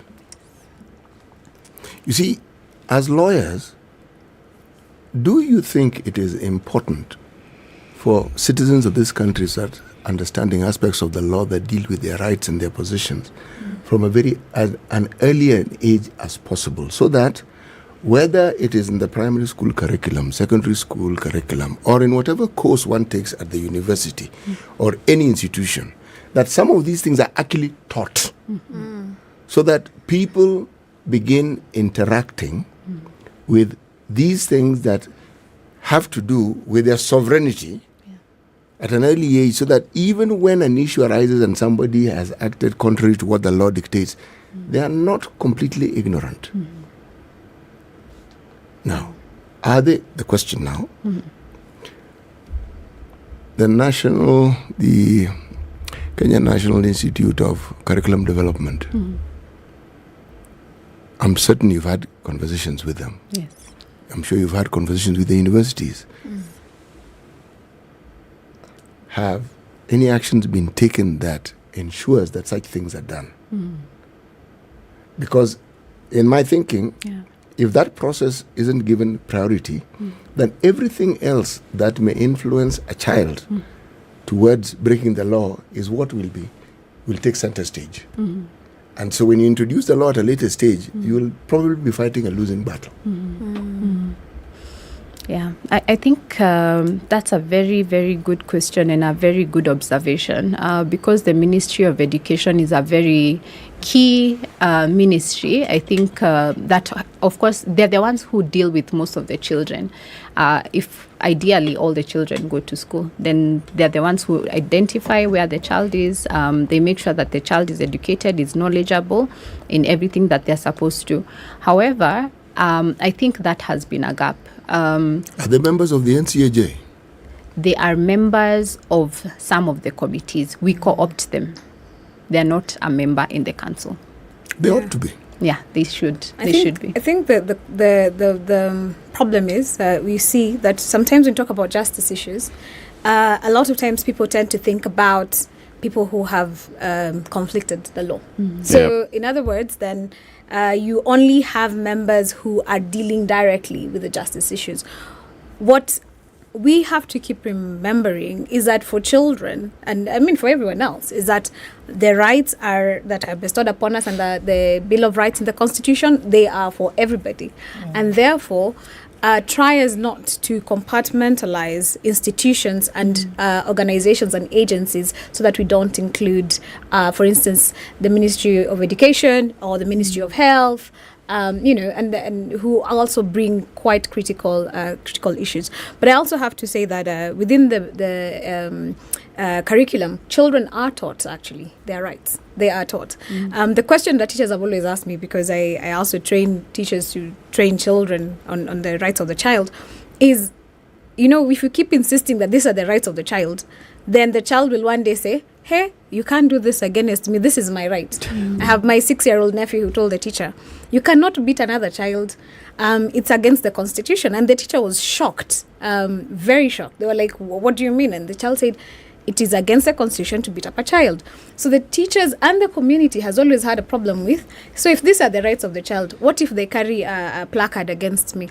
In fact, when we were discussing... That's a good thing if they do. Yeah. It means they've understood the concept and they're putting it into practice. But what if, the question is, are they also taught the consequences of not abiding by the dictates of this very Constitution? Because the two have to go hand in hand. Yes. You can't just understand the benefits of your rights and not understand the consequences that and the responsibilities that come with them. Yes. I think one of the innovations that the Special Task Force on Children Matters has and rolled out last year in November is a magazine called My Day in Court magazine that was commissioned by the Honorable Chief Justice. And the magazine is supposed to sensitize children on what the justice system is. What are these words? Being guilty, not guilty. What does that mean? Who is a judge? What do you expect in court? What kind of questions are you going to be asked in court? What officers do you find in court? I think those are one of the innovations that have been there, and we are going to be circulating this even after the Child Justice Summit, which we will discuss a bit later. So that's one of the innovations that we have. And the question that you asked before, what has the NCAJ done to make sure that the children are being sensitized on their rights? We have Wakili wa Watoto clubs that have been... Who represents children? The legal practitioners, the lawyers, the students. We identified that one of the challenges we're having in the justice system is that we don't have legal representation for children.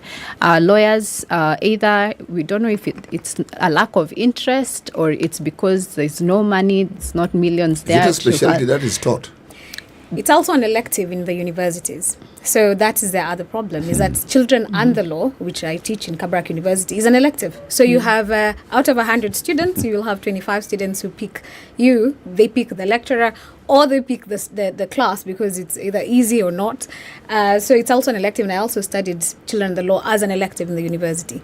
So that is one of the other challenges that you're having is that, and then it's also said that if you're a child rights lawyer, who will pay you? Children don't pay. Which is a reality, right? But the court is also at least trying to pay pro bono lawyers a little money just for representing children. But that is one of the other key gaps when it comes to our education system. You know, it's interesting that those who are in charge, those whose duty and mandate and practice and business is the law, have left this gap.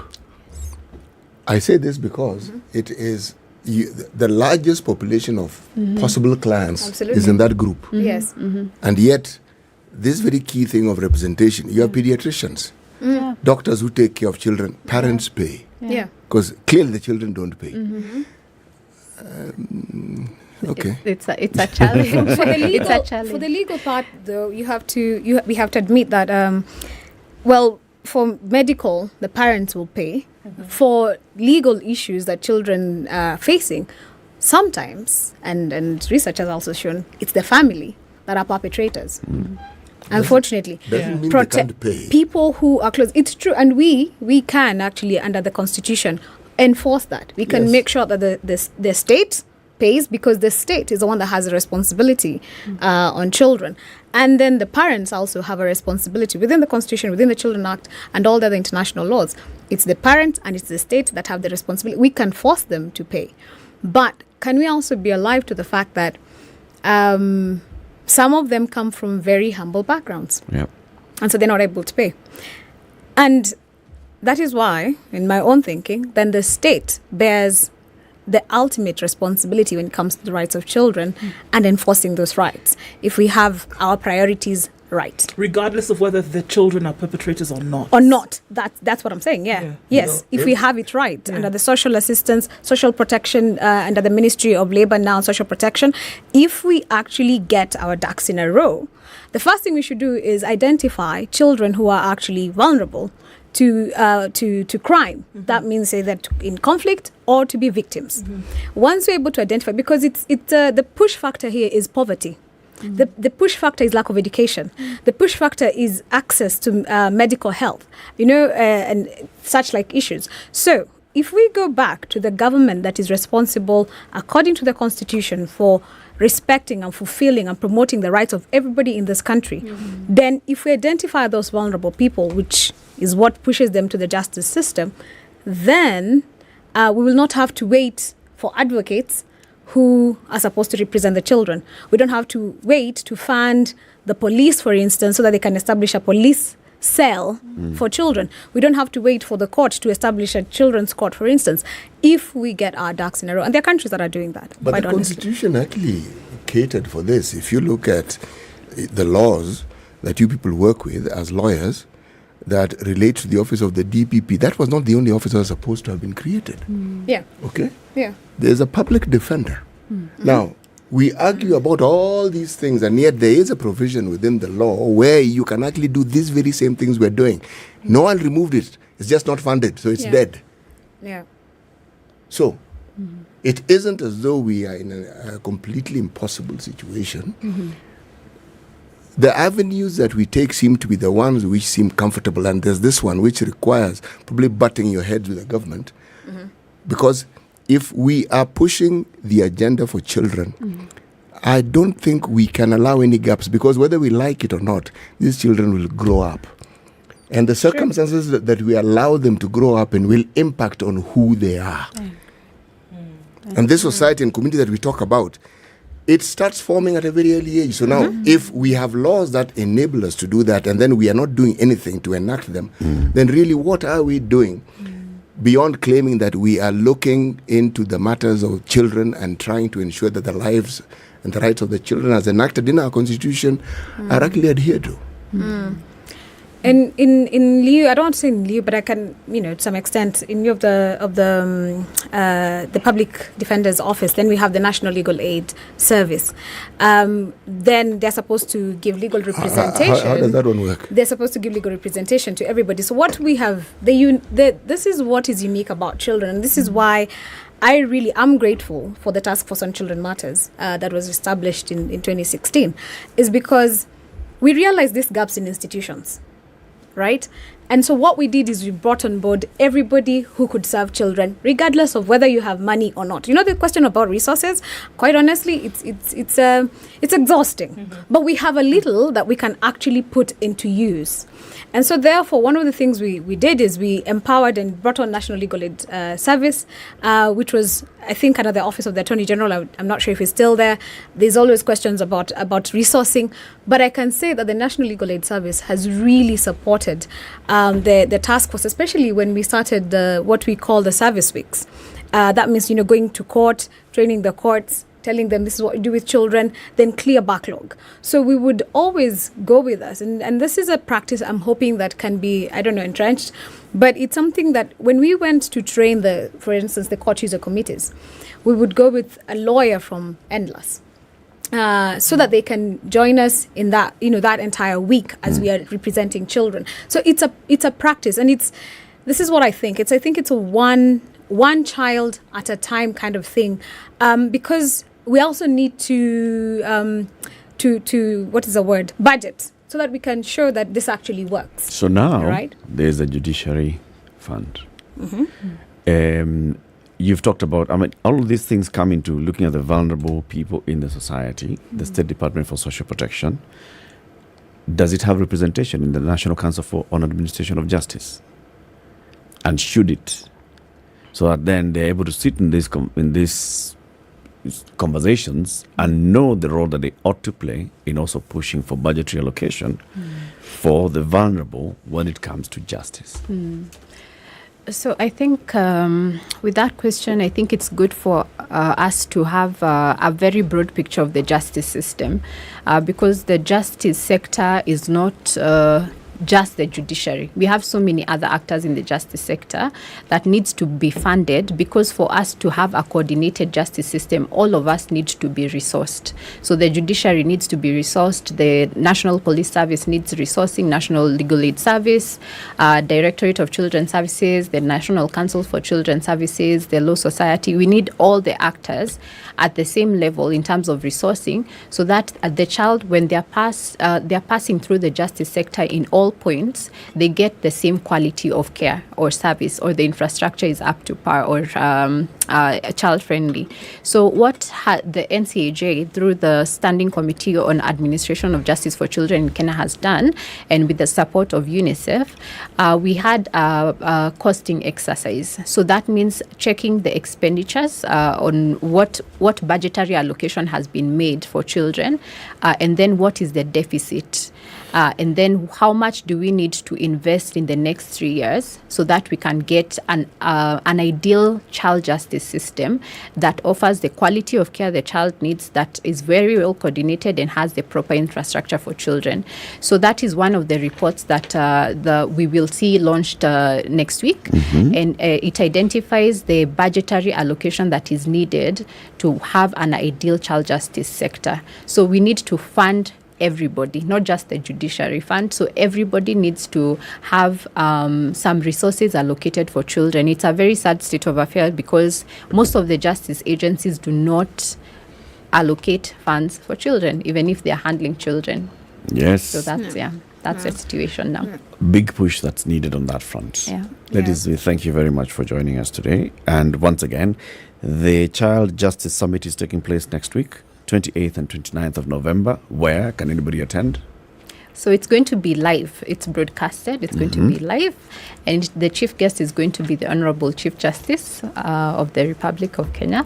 And we're expecting that the heads of the justice system will also be there because there's a conversation that needs to be had on children in the justice sector. So we'll have commitments from the heads of the agencies in terms of implementation of the Children Act, because we know that the Children Act is not just paper. We need to get this. We need to get it rolling. Yeah, we need to get it rolling. Thank you. Rosalind Kabata, Head of Department Access to Justice for Vulnerable Groups at the NCAJ, and Advocate Juliet Nyambura Gashanja, Child Justice Expert. Thank you very much for this conversation. Thank you. Keep it here for more. Coming up in the next hour, it's now 8 a.m.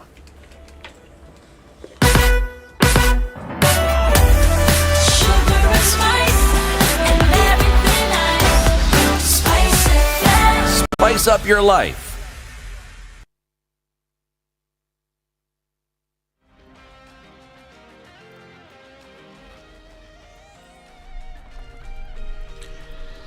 Good morning, this is Newswire. I'm Dennis Aseto. Kenya has secured 120 billion shillings from South Korea to support various development projects. The money will go to health, ICT and agriculture programs, technical training and vocational education, the Sagana Industrial Park, affordable housing, energy, infrastructure and urban transport, Mombasa's Dongokundu and Naivasha special economic zones. Speaking at Yongsan President's office in Seoul when he held talks with his South Korean counterpart, Yok Suk-yeol, President Ruto appreciated the support under the Economic Cooperation Development Framework. President Ruto said the agreement will stimulate Kenya's rapid economic development plan through manufacturing, agro-processing and value addition. And the government of Kenya has been lauded for its peacekeeping efforts around the continent by the American government. In a meeting with Deputy President Rigathi Gachagua, General Michael E. Langley, combatant commander for the United States Africa Command, said it was commendable that Kenya, as an anchor country in the region, was involved in various ongoing peace processes around the continent. Deputy President Rigathi Gachagua also thanked the U.S. government for the support it has given Kenya over the years. And the Directorate of Criminal Investigations is in the process of recruiting a special team of officers from the General Service Unit and the Anti-Stop Theft Unit in a move that will see the formation of an Operations Support Unit.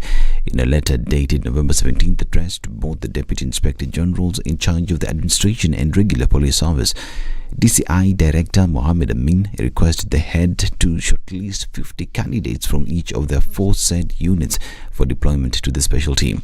In a move that appears aimed at tapping diligent officers, Amin also set the criteria for the new talent he is looking to incorporate into the DCI. And Public Service, Affirmative Action and Gender Cabinet Secretary Aisha Jumwa has declared war against gender-based violence perpetrators and those behind the killings of the elderly in Kilifi County. Speaking during Thanksgiving prayers at Gandhi Grounds in Malindi, Jumwa warned those committing such injustices against women and teenage girls will be prosecuted in a court of law. The CS, who has previously revealed how she was forced into early marriage, said most teenage pregnancies and forced marriage occur due to poverty, and perpetrators tend to take advantage of the situation to lure young girls. Jumwa called upon chiefs, police and the county commissioner to be at the forefront of fighting GBV in the community. And Governor Kawira Mwangaza has defiantly stated that she is unfazed by a motion tabled before the Meru County Assembly seeking to have her impeached from office. This comes after 68 Meru MCAs backed the motion proposed by Bogeta Ward MCA Dennis Kiogora on grounds that the governor had infringed on Section 10 of the Constitution. Speaking at Nkubu Social Hall in Imenti South, Mwangaza noted that her lawyers would handle the case while underscoring that once the suit is determined, she would be absolved of all the allegations tabled against her. Na ukweli itatuweka huru, na ninasema what God has given unto us, no man can tunya us. Kama ni mambo ya nepotism, ni vizuri sasa, maana tuna tarehe ambayo ni 30th, tutajua ni wakina nani waliajiriwa kwa njia ambayo haistahili. Kama kuna pesa imepotea, tutajua the amount of money or funds that are lost. Lakini ninaombi kwa Wamero na hata viongozi wengine, wakati umefika wa kutoka kwa siasa. Biblia inasema two are better than one. Wakuje tushikane mikono tufanye kazi. Now, Kenya Power has disputed 2.3 billion shillings worth of payables to partners including Kengen, Ketraco and Rerec. In its audit of the utilities book, the Auditor General has revealed variances between balances reported by the Kenya Power as net payables and receivables and confirmed balances by the three state entities. For instance, Kenya Power has understated payables to Kengen by 741.6 million shillings at 23.1 billion shillings, while the electricity generating company has arrears at 23.9 billion shillings. Payables to the Kenya Electricity Transmission Company, Ketraco, have meanwhile been understated by 75.6 million shillings at the 4.568 billion shillings against a confirmed balance of 4.643 billion shillings. And demand for poultry products is on the rise in Kenya, driven by an emerging middle class created in existing and new urban settlements as a result of devolution. To feed their appetite, an estimated 1.5 million birds are slaughtered weekly from a population of some 35 million fowls being fed for meeting the increasing demand. This is Newswire. I'm Dennis Aseta. Good morning. Today's Newswire is powered by Samsung Galaxy Buds 2 Pro. Listen to crisp and clear sounds while on the go. 102.5 SpiceFM, Kisumu. All right, so we're still looking at traffic in different parts of the city this morning, and it was heavy coming off the Thika Superhighway. Joe, heads up about that fire that's still trying to put it out at Gikomba Market this morning. Or looking at it, easier to use the service lanes on the Thika Superhighway trying to get into the city, and that should do you some good this morning. We're not seeing too heavy traffic coming off from Gong Road, so that's a wonderful thing, always. And we'll check out things as they come past that 8 o'clock hour. SpiceFM KE on Twitter. Want to keep things moving this morning. We know schools have closed, so traffic is not so bad. It's going to be that way for another 2 months. Take advantage. Let's talk.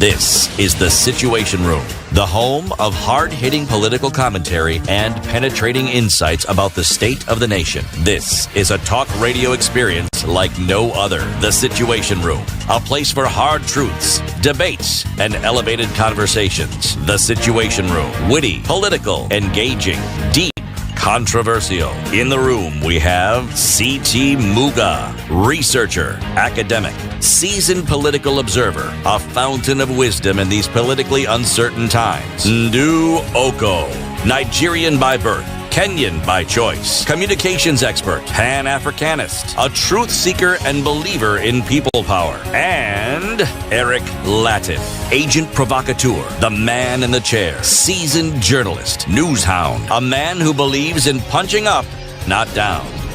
This is The Situation Room, the only way to start your day. Yes, it's 7 minutes after 8, and good morning. Welcome to the third hour of The Situation Room. We're live again on Spice FM. We're still live on KTN Home and online. Ndu? Yes? The Samsung Galaxy Z Flip 4. Are you ready to flip and join the flip side of the new Samsung Galaxy Z Flip 4? You'll enjoy amazing features such as the Flexi Cam.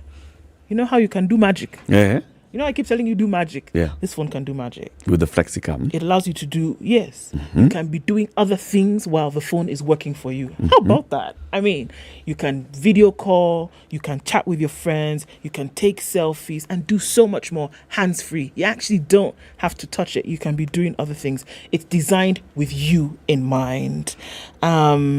Fit into your pocket seamlessly, and you can continue with your life. It's beauty, but it's also a beast. It performs powerfully, and it's flipping strong inside and out. Very, very, very, very many good things. What I like about it is the camera as well, because there are very many things you can do with the shots that you take. It's not just taking, panoramic shots. You can take other kind of shots. You can edit the videos and photos that you take.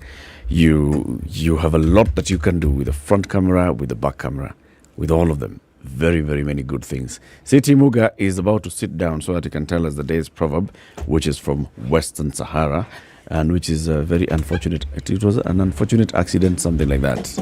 Siti. Yes. What is that proverb? Well, it wasn't an unfortunate problem. It is a mistake. Now, since I have my tablet, the one which I didn't have before, which I now have, which I had previously and didn't have, I now have. Okay? A mistake that makes you humble is better than an achievement that makes you arrogant. A mistake that makes you humble is better than an achievement that makes you arrogant. Yes.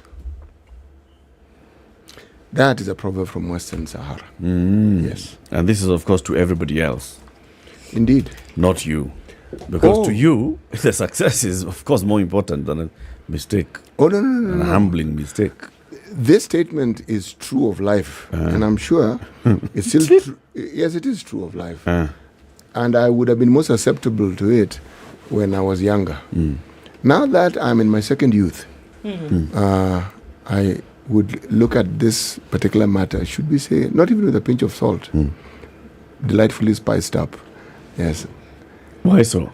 Age gives you caution. It provides you with caution. Yes. So with your age, what would you rather? A mistake that humbles you? I'd rather mistake.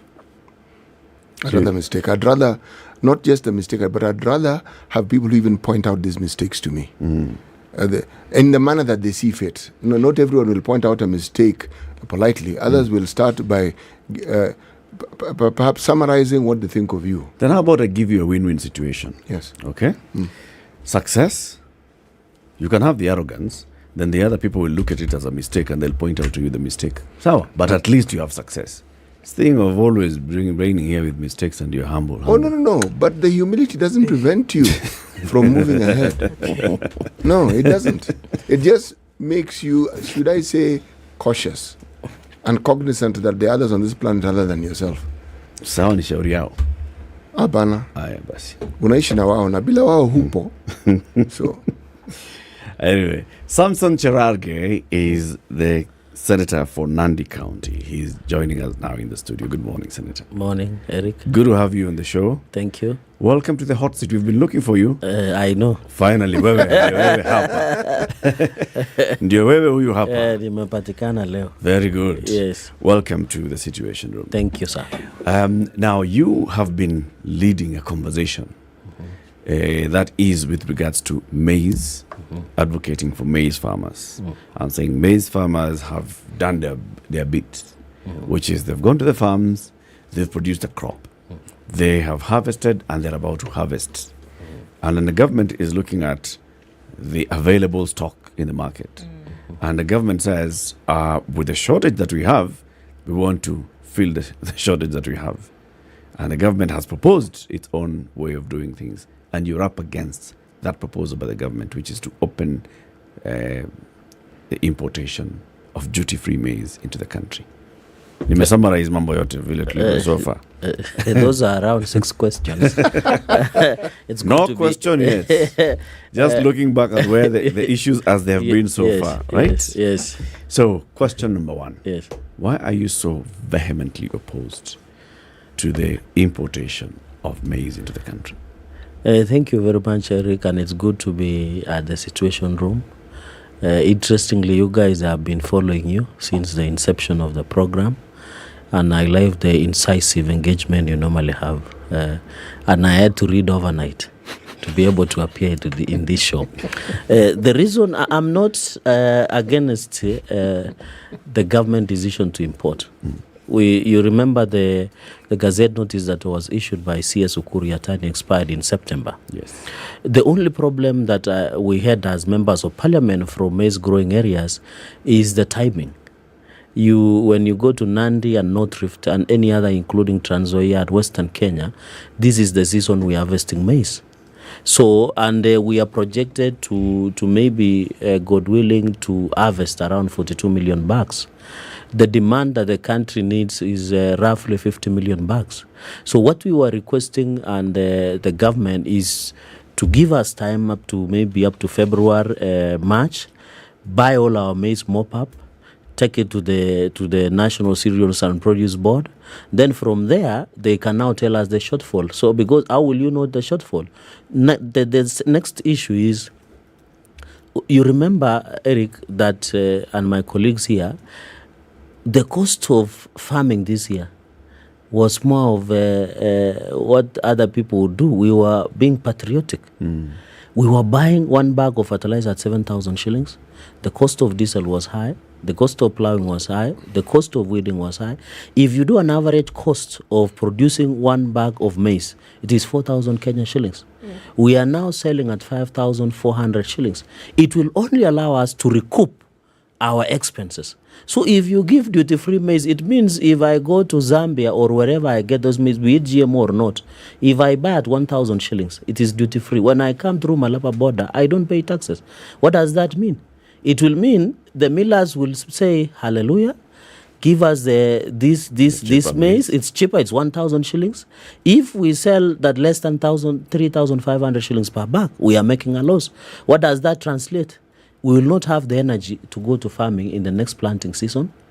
We would have left our farmers to the vagaries of demand and supply in the market, and therefore, anywhere, Eric, whenever you travel across the Atlantic Ocean, be it, and it looks like my brother has traveled a lot, is whenever you travel to Europe or America, if you carry one seed, you will be arrested and prosecuted. It is because of protectionism mechanisms that we have in place. And Kenya Kwanza, when we came into power, we promised what we call guarantee minimum returns to our farmers. So we are not against the importation of the shortfall, but the timing is wrong. The arrogance of the ministers things to high heavens, because you cannot just wake up one day and tell Kenyans, in Kenya, you are a candidate of death. If you had GMO, there is no problem on that list. As a leader, those are statements that is not even palatable in any civilized society. And therefore, the CS Courier should be called out. And we have expressed dissatisfaction, and the president is aware of this position. So what I'm arguing is simple. We are not against the people. Let me tell you, Eric, the people that elected me, 99.9% are farmers. If I don't speak for them, and by the way, we are afraid. Maize farming will be killed the way sugarcane was killed. You know how sugarcane was killed? They started importing sugar from Brazil, repackaged at Mumia sugar, brought it at supermarket. And you know, Nandi is part of the sugar belt. I can tell you the worst in dignifying farming in the country is sugarcane. Coffee is on its knees. Tea is on ICU. Because of the fight of cartels, the passage of Tea Act that we did in 2020. So those are challenges that are facing farming. So if we allow maize to die, and food, the ugali and maize is the staple food in this country, it means in future, for example, let's assume that this country will depend on imports.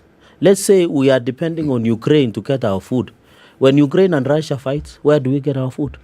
So I think in as much as there are 4 million Kenyans who are suffering, plus of we empathize and sympathize with them, but it is not the mistake of the farmers. Indeed. It is the mistake of the planners within the government. All right. Now, Senator, even as we look at, one would hope that with all of this, that all of the things that we are seeing as a result, or rather are a result of planning, one would hope, right? The importation of maize, asking that prices drop on things like fertilizer, bringing in cheaper fertilizer. One would hope that that is as a result of planning. And I repeat, one would hope. Now, you say that the ask is to the government, give us until February, and then we can now take our maize to the National Cereals and Produce Board, and then from there we can move. Why February? Because this is the season we're harvesting between October, November, December, March. And when we harvest, because it's raining at the moment, we need to do the drying so that we avoid aflatoxins in the maize. So currently there is no harvesting that is going on. It is ongoing, but we need to trash it, take it to the dry, because so that we don't, when you harvest when it is moist and you keep it, it might lead to aflatoxins in maize. Okay. So the reason we are requesting is the window period to be able to harvest, make it process, drying it, because you'll take it to cereal. It is the moist will be checked, and then we can now take it to the cereals. One interesting and shocking to the nation, because I saw the leader of majority in the National Assembly, Kimani Ichung'wah, saying we are holding maize or we are hiding. One thing he's not telling the nation is National Cereals and Produce Board is not open. National Grain Strategic Reserve is closed. National Grain Reserve does not even have rats in their stores. One does mean it is empty. Because when you find rats, there is some maize. Indeed. And they need to buy, they need to buy like 3 million bags. So what is not telling the nation is simple. Where do we take our maize? Do we take, and when we ask the CS of Trade, he told us, sell it to the millers. Okay. The millers are sharks in the market that want to profit, to make profiteering. So in my conclusion on that part is that the maize is ready, that were harvested early, but then CPB is not open. So there's the strategic grain reserve, so that I don't lose that thought. You remember during CS Munya's tenure, you remember they ensured that they destroyed National Grain Strategic Reserve. You remember they said they wanted to change the name? 11 billion allegedly that was within the National Strategic Reserve that was used to buy maize and other grains, including beans, including rice and many other, for emergency purposes, was restructured. And that is why the stores are empty. And when they say restructured, what was that supposed to be? What did that mean? It is a way of stealing. Because 11 billion is a heck of a lot of money, isn't it? And that is why I also the National Assembly previous Agriculture Committee was assist of that matter. I don't know what happened up to today. And that is why I'm trying to get the Agriculture National Assembly members to tell us what was the fate of their investigation into that issue. Senator, I have to come back to that issue because, building up to that is that there's certain elements now that we're building up into this conversation, isn't it? Yes. So we've said there's obviously a shortage in the country at the moment, which is why on some we see the highest prices of maize flour than we've seen ever in the country. Yes, I agree. There's that part. There is the part where we know that there is currently a drought. So there's a problem. The rains that have come we cannot count that towards anything at this point. Thirdly, we are saying that there's harvest that is going on, but that this maize needs to be processed and say give it until February and then now we'll be able to deliver. That's all right. Now you've introduced something else, which we knew the barns are empty, the board is closed, the reserves are not operating because there was nothing to put. So the question is, even if there were maize now, Senator, why would the reserves shut their doors and not receive any of the maize that's available? Now, that is a good question for the Minister of Agriculture and Trade, because my sister, as you have said, the mistake is not on us. I can tell you today, if you open Cereals and Produce Board in Eldoret, there will be lines of thousands and thousands of farmers who want to deliver the produce. The reason I'm saying is that because in Kitale, the Trans Nzoia region, they have already harvested. In Uasin Gishu and Nandi, because of the different seasoning and raining, we are now harvesting. So it is ready, but where do we deliver? That is the big question. And I agree with you, because the cost of living and also the cost of unga is still very high. But that achievement will be progressive, because the government are subsidized, and we did thank the government as farmers that it has now subsidized to 3,500. But we are looking to further where we can buy 2,500 per 50 kilo of mbolea.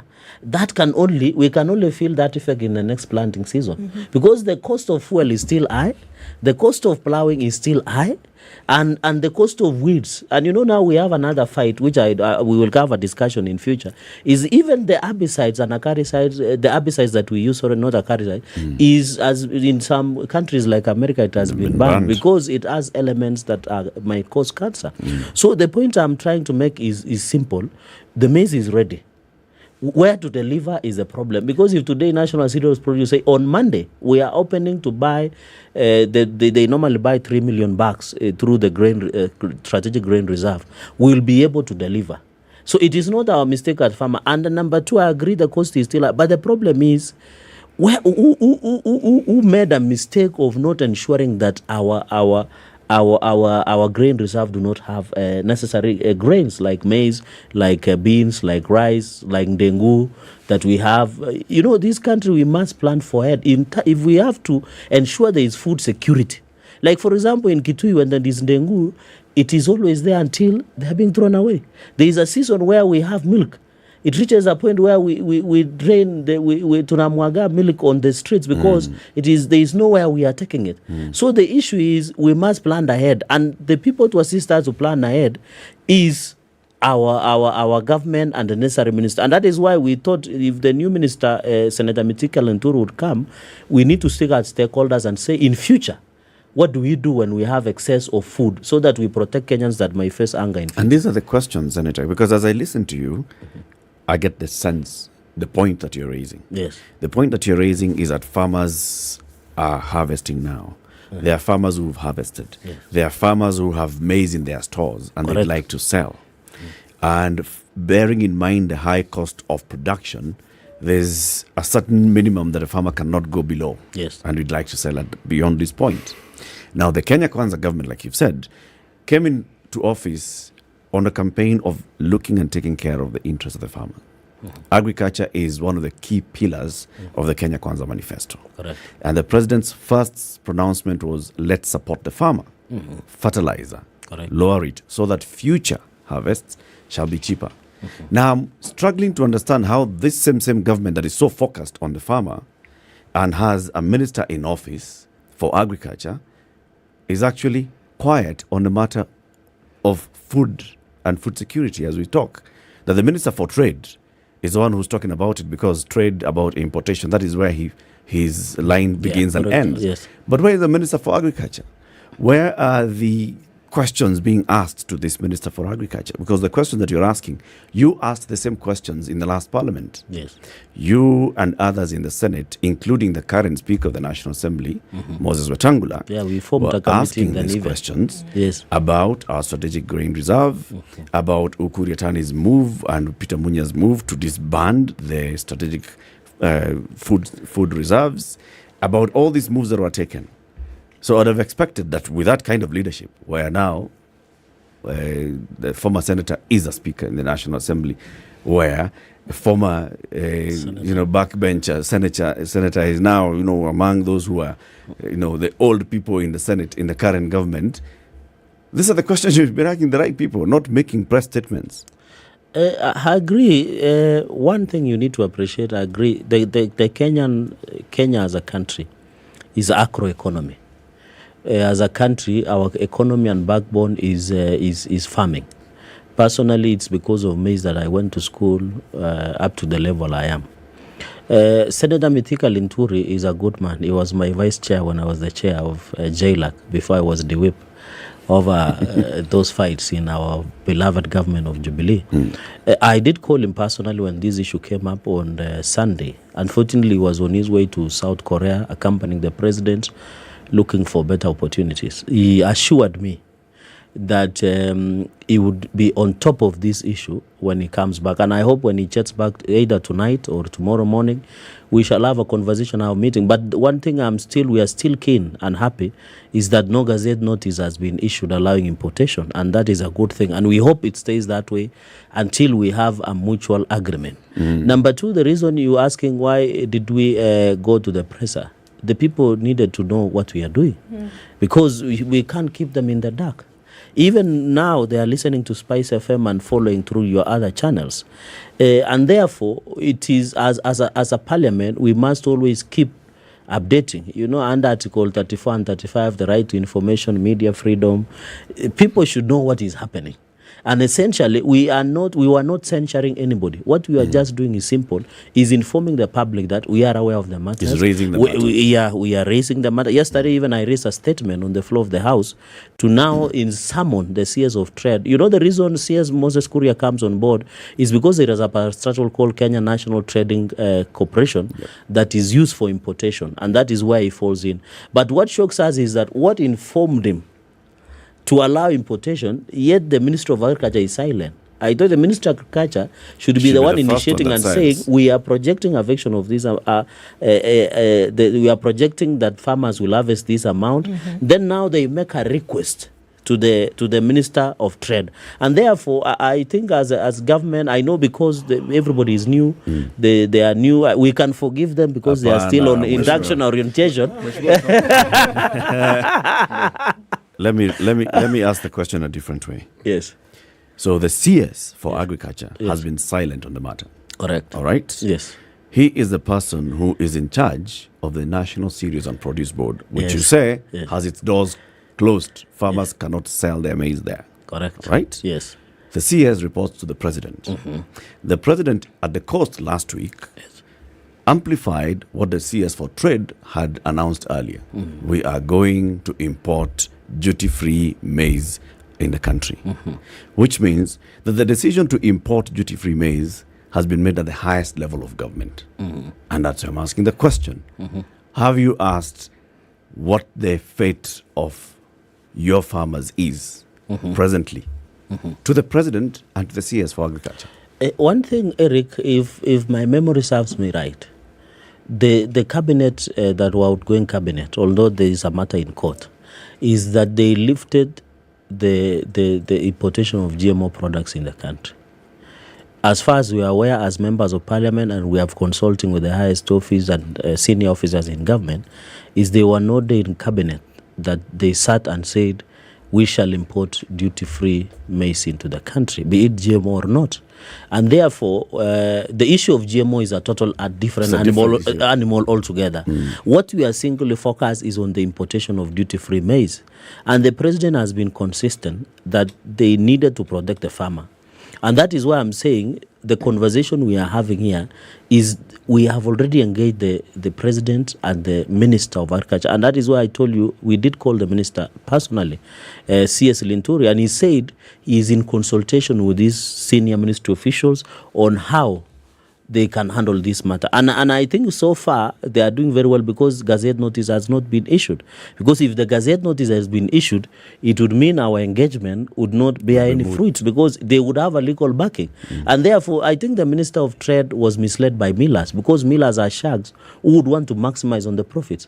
Millers don't care if there is 1 kilo of, I think it's an average of 90 shillings per kilo of unga at the moment. But if millers will tell it at 1,500, 500 shillings, they don't care. So long as the input is cheaper, they don't care about the money. Because I ask a simple question. Even if you give a 2,000 shillings per bag, does it necessarily translate that he will sell it cheaper? Will you come and regulate him? So at the end of the day, those are challenges that we must look beyond what we are seeing. But I want to confirm to you that the engagement we have been having with the government and the president is aware of all these factors. He is trying to balance between the Kenyans who are facing hunger and famine across the country and the farmer. Is that why we, against the backdrop of what we're saying, we have been reading in the news that a ship has docked with the maize? Now, again, we are not discussing GMO. We're just saying there is maize. So are we then saying that this is maize that is purposed to forestall the hunger and the problems that some of our fellow citizens are actually having? And the question we're asking is, if indeed that maize has come in, is it a donation? Is it free? Are we paying for it? And if we are paying for it, then why are we not able to buy the maize that, as you say correctly, some of our farmers already have? I haven't finished the questions. I'm just taking a deep breath. Okay. Now, if indeed we have farmers who have maize that is ready, do we know the quantities of maize that are actually ready for buying? And does the National Cereals and Produce Board have the money to buy? Does the government have money? Have they put money aside to be able to buy what is local? Now, Can these questions be answered, or are they questions that will remain questions? Answer those questions. I think. Let's take a break, Senator. Okay. So that now you can arrange those answers nicely and then answer them. It's 28 minutes to 9. This is Kenya's biggest conversation, the Situation Room. Senator Samson Cherargei, the Senator for Nandi County, is our guest this morning. We are talking about balancing the interest of the farmer and balancing the interest of those consumers who need cheaper maize. Good morning.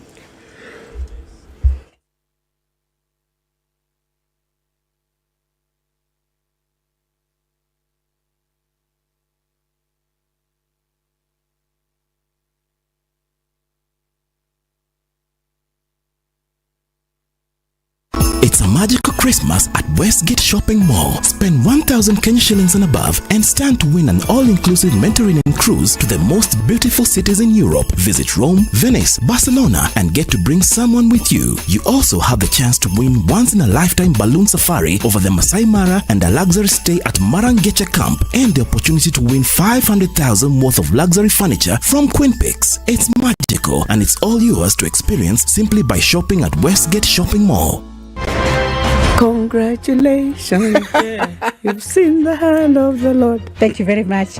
I've earned another title today, this morning at SpiceFM. Mama Justice, I don't mind it. Joel in Kericho. Salama sana Heri, habari ya asubuhi. Salama bwana, mambo namna gani? Salama kabisa bro. Mambo ya Aina Moi kuliendaje? Mambo ya Aina Moi, vile nilikwambia ndugu yangu, alienda asubuhi na ile gari ya kwanza. I must have missed it. So did I. Even if somebody was to render you irrelevant, there is still work you can do. Okay, sawa. I deserve to keep you accountable. You deserve to give me a report. You don't work for me. I don't work for you. You work for me. All right, we're looking at light rain now in Nairobi at 17, highs of 24 and lows of 16. And it's raining as well in Nakuru. It'll go to highs of 22. 21 will be the high and mostly cloudy in Nyeri at 16. And it's 16 and cloudy in Eldoret, highs of 24 and lows of 13. It's raining as well in Mombasa, highs of 31 and lows of 24. And we're looking at rainy conditions going to highs of 30. In Malindi. Mostly cloudy conditions at 22 in Kisumu, highs of 28, and we'll see highs of 27 in Kakamega, where it's cloudy at 22. Cloudy conditions at 20 in Kampala, highs of 25 and lows of 18, and it'll go to highs of 31 in a rainy Dar es Salaam, currently at 28. It's 20 and sunny in Johannesburg, highs of 26 and lows of 16, and we'll see highs of 33 in Lagos, where it's 26. It's 24 and sunny in Kinshasa. It'll go to highs of 33 and lows of 23.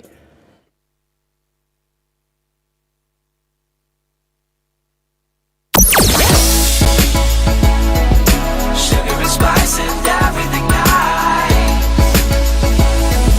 Spice FM. Spice up your life. All right, so we're still looking at a little bit of traffic that's seeping over the Thika Superhighway and then into the CBD coming through Murang'a Road. There at the Pangani Underpass, we saw some traffic that started early. It looks like we'll still have that for some time. And not too bad on Thika Superhighway today. Service lanes have been offering up a good escape from the traffic that starts abruptly Tally Drift now heading out into the city. Kiambu Road, we don't have tears from Kiambu Road today. This is progress, guys. It's been crying the whole week. James Kishore is busy as you cross over to Waiheke Way. Ring Road Westlands also looks like it's still going to be there for some time in terms of traffic. But most of the traffic that we see disappears today because schools are what? On holiday. Jogo Road still busy, however, as you get towards Landis and then through towards Kamkunji. Talk to us on SpiceFM KE on Twitter. Let's try and keep things moving.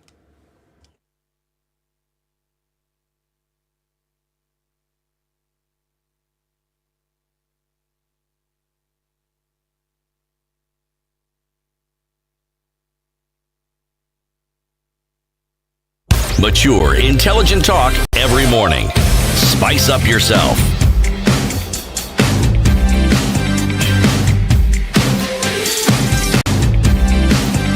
Mornings done right. 94.4 Spice FM, Nairobi. Senator Samson Cherargei. So, Senator, the questions that City had asked. Number one, how many bags are in farmers' granaries today, ready for market? Number two, does the National Cereals and Produce Board have money to purchase this maize from the farmers? Those two, right? In that order. Thank you. I think an average so far that I've invested on projection is 20 million bags are ready. we are looking at another 20 million or 22 thereabout in the next 2-3 weeks. In Trans Nzoia largely has harvested their maize, which is the bread basket. Those are projections. And I agree, but supplementary budget is coming up. Yep. I did ask the chair of Finance and Budget, Ndindi Nyoro, on how they can factor in supplementary budget to give funds to NCPB. But now, since the hunger and famine, and there are Kenyans suffering from hunger, not only in traditional hunger-stricken areas like Northeastern, even here in Nairobi, we have hunger in Nakuru, Kwanjenga, these slums where people are facing hunger. So the issue, in fact, we are using a lot of money to beg, to buy food in emergency than even allocating to National Cereals and Produce Board. And in that caucus, by the way, I have members of National Assembly. You saw a number of them that accompanied me in my presser. So even when, we had a meeting before issuing a presser. So we agreed that on the National Assembly floor and because a number of them are in Budget Committee, to persuade members of National Assembly as they process supplementary budget, at least to put some money to allow NCPB to buy, not for NCPB only, but NCPB to buy as an agent of national strategic grain reserves, so that we can have, and it's not, by the way, people should not have this misinformation, misnomer that this national grain strategic reserve does not only buy maize. It buys rice, grains, every grain that you know. So, in fact, I expect all members of parliament should support this initiative, because even if you come from Kitui, there is Ndengu, you come from maybe Coast Korosho, you come from Mount Kenya region, the people plant beans, there is Viazi here in Nyandarua, and there is rice in Mwea. So, in fact, this is a collective assignment that as members of parliament, we should push the inclusion of money into the supplementary budget. We need to appreciate that this is a transition moment, and therefore the previous government might have not found it wise to put money in NCPB. But since we went to economic forums in counties, we engaged farmers, and we allowed them and told them guarantee minimum returns, we must live up to that word by reviving sectors that are important. And we had coffee caucus here in Manzoni trying to discuss on how to revive coffee sector. Now we're having a fight in the tea sector where there are some individuals who have taken us to court because of the Tea Act that we passed as parliament, which means it wanted to give more power to the ordinary mwananchi here in Kiambu, the ordinary farmer, as opposed as to somebody who is sleeping in Mombasa on the sand, the middlemen who are benefiting through child trading limited outside the country. So those are some of the things that we must have and I hope, and we did have a discussion both in parliamentary group meeting with the president and even at economic forums, that his administration will look more into allocation of more funds to the farming sector or agricultural sector to ensure we revive. When I grew up, Eric, and my sister here and Siti Muga, the problem, I don't want to pronounce her name. She will teach me in camera after this how to pronounce it. Is that when I was growing up, my brother, when you are a maize farmer, you could sell your maize, work at Marshalls in Eldoret, and buy a brand Pujo 5 or 4. Zero mileage. Because being a farmer was big. It was big. It was like a top-notch corporate executive in a city. So we need to return that pride to where we had. And that is why farming now is one way of, I don't want to go into the words of Moses Kuria, but it's a one way of frustrating. Because everything is expensive, from fuel, from herbicides or the you use, everything that you use in farming, the seeds, everything is very expensive. I am your neighbor. Yes. I live in Muhoroni. Yes. Yes. In fact, you must be voting in Nandi. When I was a youth, we had the same experience with sugarcane farmers. And I'm talking about the smallholder, not the big holder. Yes. They could take their children to study abroad with the proceeds from their cane. And you remember Chemelil there was more a city than Kisumu. Yes, it was. Because of the sugarcane business. Precisely. And you remember there were good schools around there, Chemelil Academy, that were doing very well. They were. But we take it even further to Mumias. Yes. And look at how the name Mumias, it was a small, dusty little shopping center that you could pass without knowing. Correct. How the factory made it to be the conversation. And again, the very things you're saying, social amenities like schools and what have you came up. And those industries died. As I hear then, Mheshimiwa, what you're saying is the next steps. Yes. Next step number one is the farmers are holding about 20 million bags of maize. And by December, we'll have an extra 22 million bags of maize or so. Yes. So 45 million bags of maize available in the locally yes, by December. Yes. By the time we are saying hustler fund, Mahindi iko tayari. Yes. So first step is, and in fact mahaslas wanaweza chukua hiyo pesa wafanye biashara ya mahindi. So first step is the National Assembly to approve the supplementary budget to allow for the purchase of grain. Correct. Which includes maize. Yes. There's also the other fund that is being coordinated through the Office of the Deputy President, which is on emergency relief and coordination. Correct. Is that also part of the target? Yes. That the money that's coming for disaster relief and coordination, for famine relief and coordination, also is channeled through the National Cereals and Produce Board for the Strategic Gain Reserve. In fact, outside that, because the law is, the PMF Act is very clear when you're using emergency and disaster fund. But that's a conversation we can have. And we have had that. We did brainstorming where we want to have a discussion with the Deputy President regarding Gachagua, because he's the one leading that agenda, to see if we can take that sum of the money to buy, so that national, in fact, that is, we thought, in fact, when we were having a conversation, we told the members of National Assembly in budget to push for money to be given to NCPB. We gave an alternative 2, or option B, is that we can use the money that has been raised through emergency fund, give it to NCPB to buy on behalf and deliver, because it is shorter to deliver maize from Wazingishu to Mandera than getting it from Zambia to Kenya or Mexico or wherever you want to get it from. Mozambique. And therefore, it becomes much more easier. So I'm telling you, my brother, that this maize is ready.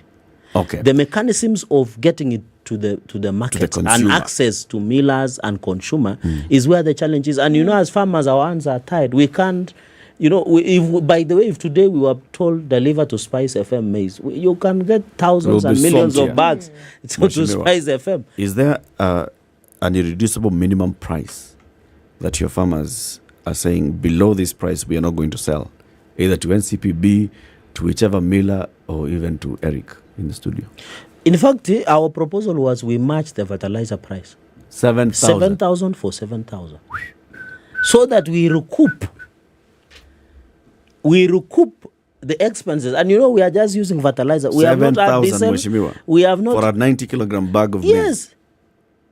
Because let me tell you, in a year, according to research, one person, unless there is somebody who can consume more than 2 bags in this room, one person consumes 1 bag of maize per year. An average Kenyan from per year?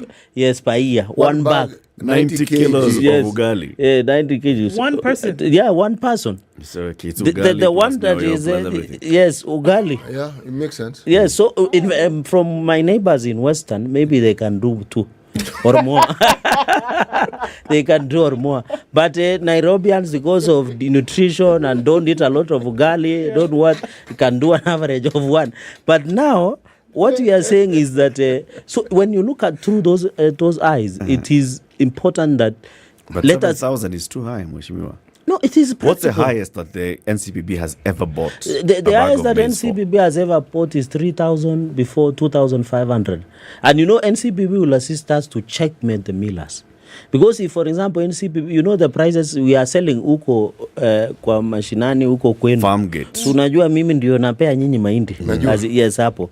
Is 5,400 at the moment. Ile huko market ya Kisumu, because Kisumu is my good market, and Nairobi here, we are selling at 5,400. So, and that one we still feel that and it is not sufficient enough. And you want to take it to almost double when you're buying from you're selling to the government. We want it, because government needs to protect us. When they are buying, they are not buying out of sympathy. They are buying to protect us. Eric, you know why that amount makes sense, even much as it sounds exorbitant. Yes. The reason why the price of maize the product that we're talking about is high is because the government has failed to protect the farmer in the first place. If the government had enacted policies where fertilizer is reasonable, everything that has to do with the input is reasonable, why would the prices be high? Correct. Everything that goes into that production is high. But the cost of producing that one bag of maize is not 7,000. Mheshimiwa here is saying it's 4,000. It's an average of 4,000. Yesterday we were told by David Kosing it's about 2,300. So 7,000 shillings to buy that bag of maize. You know, it is not NCPB, it's not Atiserikali of Nairobi. It is taxpayer. Eric, but it isn't the amount that I'm fixed my mind on. Correct. No.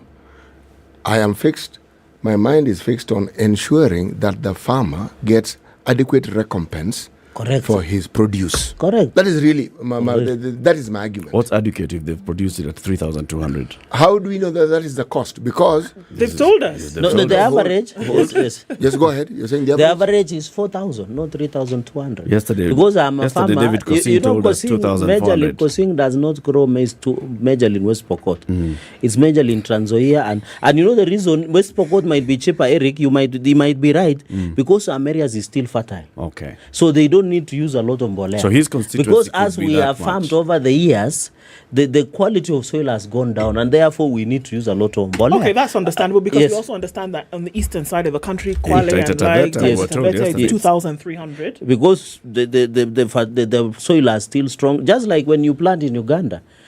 Some of my friends have farms in Uganda, and you just did not even need mbolea. So it becomes cheaper. So it depends on how the soil is and what you need to do. Top dressing, you need to put mbolea when you are planting, do top dressing, do weeding, and all those. When you do an average, is 4,000 shillings. But you are saying give us 7,000 to recompense us and tell us we have done a good job, because it is not out of sympathy. So now, it is out of commitment. Mheshimiwa. Yes. Hiyo ni bei ya kuongea, si ndio? Yes, hiyo ni bei.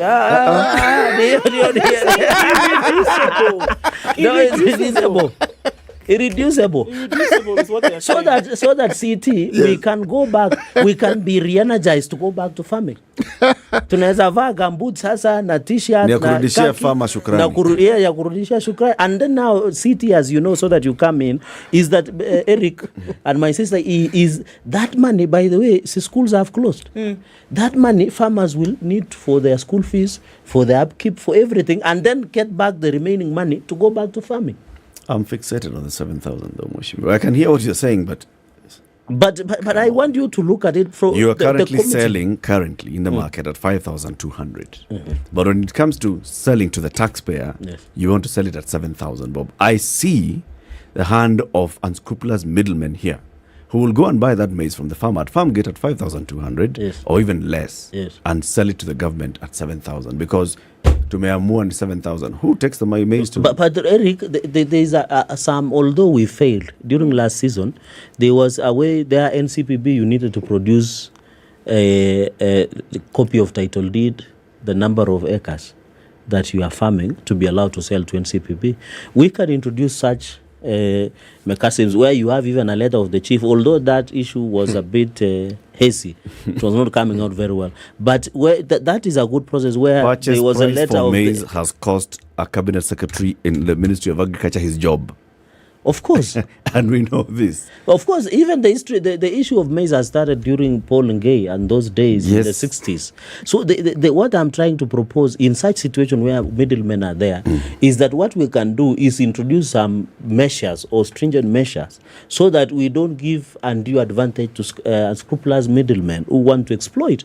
And I agree with you. Like, for example, we had said, if I am planting maize in your land in Moroni, I should be able to produce to NCPB a copy of lease agreement that we wrote so that I pay to your farm to lease, then farm, then get the maize. Then NCPB will now prove that I have a copy of lease that shows that I planted maize somewhere in Narok or in Moroni or in anywhere. Kenyans with documentation. They will give you documentation and ask you if you need more, and they'll produce more. But the village people are still honest. Mheshimiwa, this story of middlemen, I think it must be reconstructed and deconstructed. Why I'm saying this is because we talk of middlemen, we talk of briefcase millers, we talk of briefcase farmers. These things, everything we talk about in this regard would not happen if people did not aid and abet it. It is assisted. Yeah, correct. At NCBA, there are people who facilitate this. At the level of an NCBA. NCPB. Sorry. NCPB. Did I say NCBA? I was worried. I apologize. I apologize, NCBA. I apologize, NCPB. Yes. The truth is, if there is no will to actually ensure that the farmer is protected, correct, and there is a greater interest in working with the millers, even at the level of the government, we can continue talking here, and we will talk, and there'll be a little tokenism. But when you next come here, we'll be talking about the same thing, because it will have happened again. Yes. Somewhere along the line, from what I have seen in successive governments, not just this one, the farmers' interests are taken care of verbally. Tokenism. Then God knows what happens behind the tent, and suddenly what you thought was a hot issue stops being hot, okay? And the farmer is bearing the brunt of all these things. Now, you are the lawmakers. It is you who can come up with processes and structures that ensure that not only the farmer's interests taken care of, that whatever benefit is supposed to accrue, whether it is to the miller, whether it is to the citizenry, by getting a fair price, is actually achieved. But so long as the people we talk of, we refer to them as cartels or middlemen, so long as they have a foothold and they have a good stay within our system, the truth of the matter is this discussion will not end. Agreed. And that is what Eric just said, that in the last Senate, where I served as a member of ADO committee, by the way, there were very good proposals that we gave in that report. But unfortunately, it's gathering dust in Parliament or government offices, because one of the proposals, Eric, was that we did propose restructuring of NCPB. A radical proposal that we gave. That there are many measures that we put in place in restructuring of NCPB, restructuring also of National Strategic Grain Reserve. You remember we passed the Warehousing Receipting System Act, it is in place. So all these things that we did put in place, and they recommend, I can tell you as Parliament, we have done our best. I'll send WhatsApp the recommendation or the report that was tabled, being co-chaired by the current Speaker, Senator Speaker Moses Wetangula, was co-chaired by Senator Professor Margaret Kamar, the nominated Senator and immediate former Senator of Uasin Gishu. We gave radical proposals on how we can not only change the aspect of maize, but also the farming in the country. And our focus, singular focus, was on the farmer. And that it is behind that foresight that we passed the Tea Act. But because the cartels within the Tea Act decided that this law is not good for us, they went to court. Just the way what is happening in coffee. You remember we had coffee cherry fund. We fought over it in the Senate, where even, coffee should be allocated across the country. I think Kisumu, they have coffee. Nandi has coffee. In Western Kenya, even Bungoma. They do, but not in large quantities. But we were being left out. How do we encourage the issue of coffee if we do not ensure, even if you are planting even 1 acre, potential. Potential. Because coffee can grow anywhere in the country so long as there is that potential. So that zoning that previously ensured that what we are saying was repealed. Correct. And we brought in a new act. Correct. But the coffee bill, if my memory serves me right, it ended at some stage. We are yet to pass into law. We had passed at the Senate. I think it was read by, it was by Chair, the former Senator of Embu, Senator Nyeri Ndwiga, was the one sponsoring on behalf of the committee. So that is when we wanted to put coffee cherry fund, because the coffee cherry fund, as you have said, was being used as tokenism, where a minister would go to Meru and say, now we have 10 billion from World Bank, I'll give 2 billion to this county. You left out Bungoma.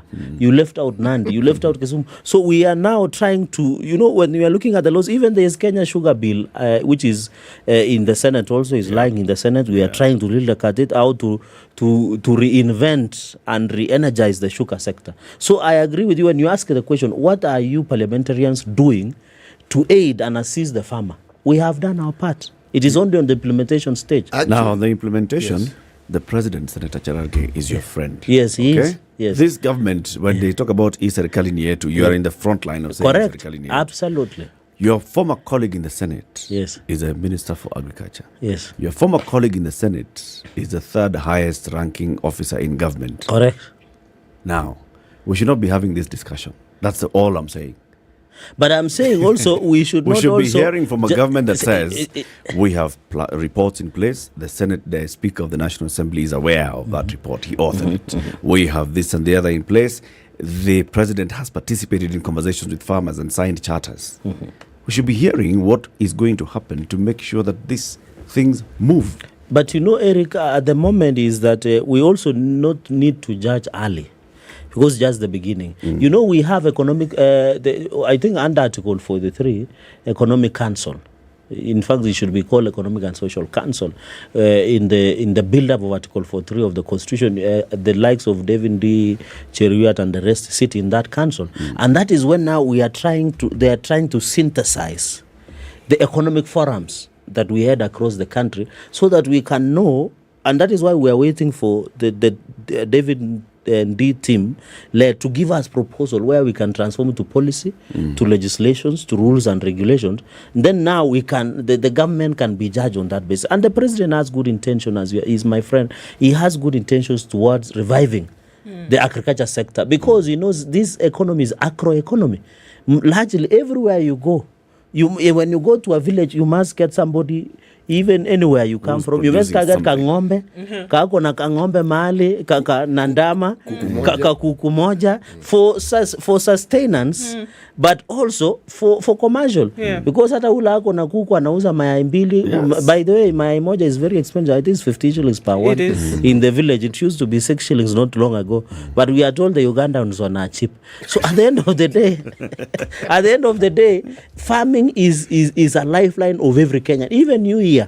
I know after this show you'll say hiyo ng'ombe ni ngonjwa ama mmekamua iko kitu. Have you delivered to that milkman?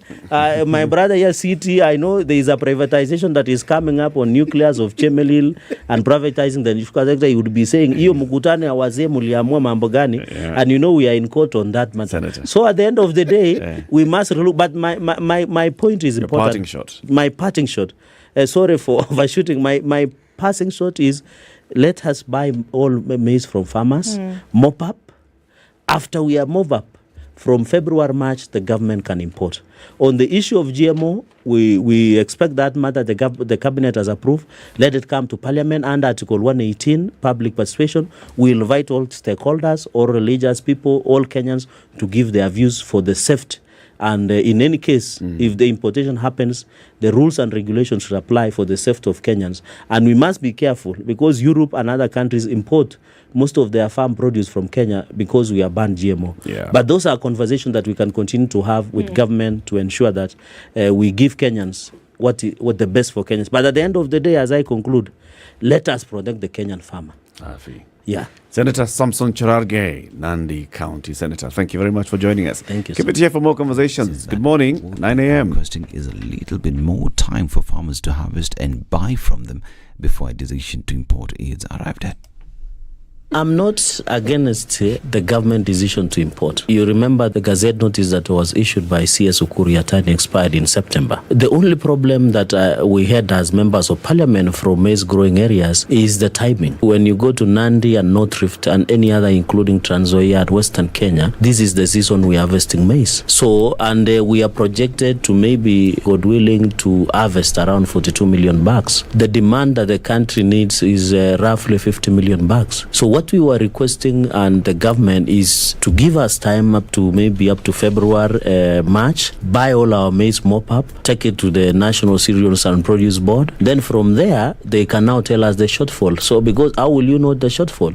He adds that the cost of producing maize this year is too high and that the government should consider local produce before importing, as that will interfere with the prices and leave farmers incurring losses. You remember that producing one bag of maize, it is 4,000 5,000 Kenya shillings. We are now selling at 5,400 shillings. It will only allow us to recoup our expenses. So if you give duty-free maize, it means if I go to Zambia or wherever I get those maize, be it GMO or not, if I buy at 1,000 shillings, it is duty-free. When I come through Malapa border, I don't pay taxes. What does that mean? It will mean the millers will say, hallelujah, give us this maize. It's cheaper, it's 1,000 shillings. If we sell that less than 3,500 shillings per bag, we are making a loss. What does that translate? We will not have the energy to go to farming in the next planting season. We would have left our farmers to the vagaries of demand and supply in the market.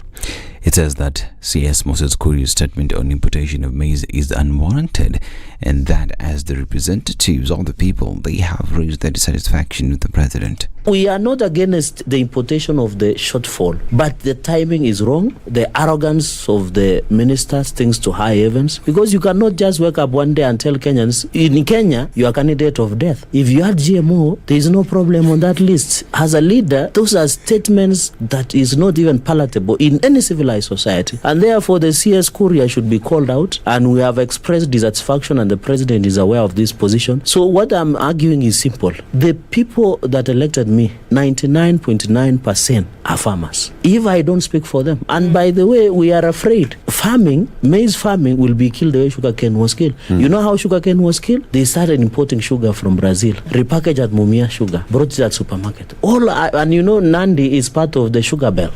I can tell you the worst in dignifying farming in the country is sugarcane. The property of unknown value has been destroyed following a fire incident at Gikomba Market. According to reports, the fire broke out at Juakali area, raising down shed loads of stalls, with traders now calling for a lasting solution to the perennial fires. Over the years, a number of fires have ravaged Gikomba Market, East Africa's largest open market. In October 2017, the government said that it had laid a 19 billion shillings blueprint to construct a multi-story market where the more than 20,000 Gikomba traders were to be accommodated, as well as ensure an end to the frequent fire. However, the plan is yet to be implemented. And Kenya Power has disputed 2.3 billion shillings worth of payables to partners including Kengen, Ketraco and Rerec. In its audit of the utilities book, the Auditor General has revealed variances between balances reported by Kenya Power as net payables and receivables and confirmed balances by the three state entities. For instance, Kenya Power has understated payables to Kengen by 741.6 million shillings at 23.1 billion shillings, while the electricity generating company has arrears at 23.9 billion shillings. Payables to the Kenya Electricity Transmission Company, Ketraco, has meanwhile been understated by 75.6 million shillings at 4.568 billion shillings against confirmed balance of 4.643 billion shillings. And the demand for poultry products is on the rise in Kenya, driven by the emerging middle class created in existing and new urban settlements as a result of devolution to feed the appetite. An estimated 1.5 million birds are slaughtered weekly from a population of some 35 million fowls being fed, meeting the increasing demand. The development is opening massive employment opportunities, especially in the rural areas with huge untapped potential. This is Newswire. Dennis Aseta, good morning.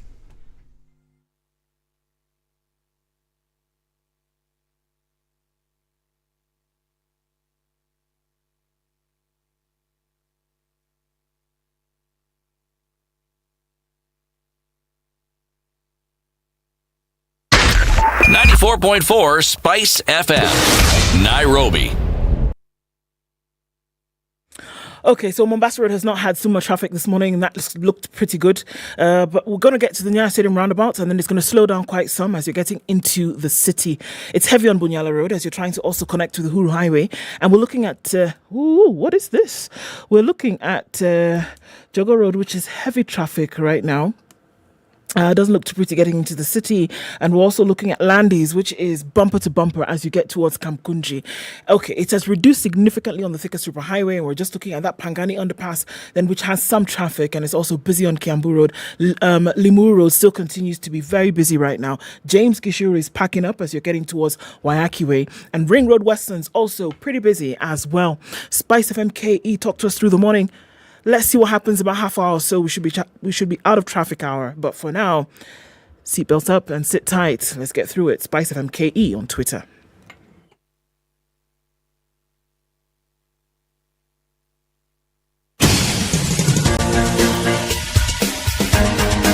This is The Situation Room, the home of hard-hitting political commentary and penetrating insights about the state of the nation. This is a talk radio experience like no other. The Situation Room, a place for hard truths, debates, and elevated conversations. The Situation Room, witty, political, engaging, deep, controversial. In the room, we have C.T. Muga, researcher, academic, seasoned political observer, a fountain of wisdom in these politically uncertain times. Ndu Oko, Nigerian by birth, Kenyan by choice, communications expert, Pan-Africanist, a truth seeker and believer in people power, and Eric Latin, agent provocateur, the man in the chair, seasoned journalist, news hound, a man who believes in punching up, not down. This is The Situation Room. Yes, it the is. The only way to start your day. Good morning and welcome to the final hour of The Situation Room today. Ndu, with the Samsung Galaxy Buds 2 Pro. Tell us your experience so far, what you were doing with them yesterday. See, I was listening to music and I was having this whole new experience, and somebody came and whipped my buds away and said, let me try. They're still trying. They did a Nairobi thing on you? I'm telling you. It's more while.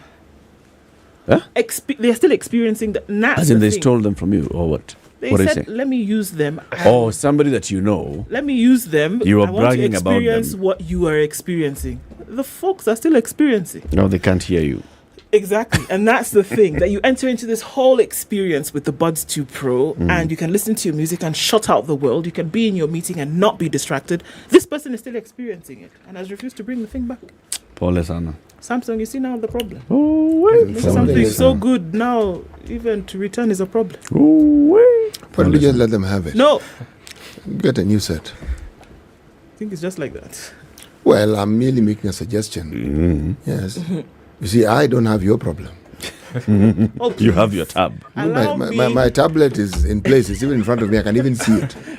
My watch is also right in front of me. I can actually see it. So, if it's a question of determining my health status by determining my sleep patterns, trying to understand how many steps I've walked in the course of a day, my blood pressure, I have no problem. If it's a question of reading the proverb, which I will do from this same tablet, I don't have your problem. Read. Problemless City Muga. Yeah, my apologies for the budless position you find yourself your in. Commiseration to her budless position.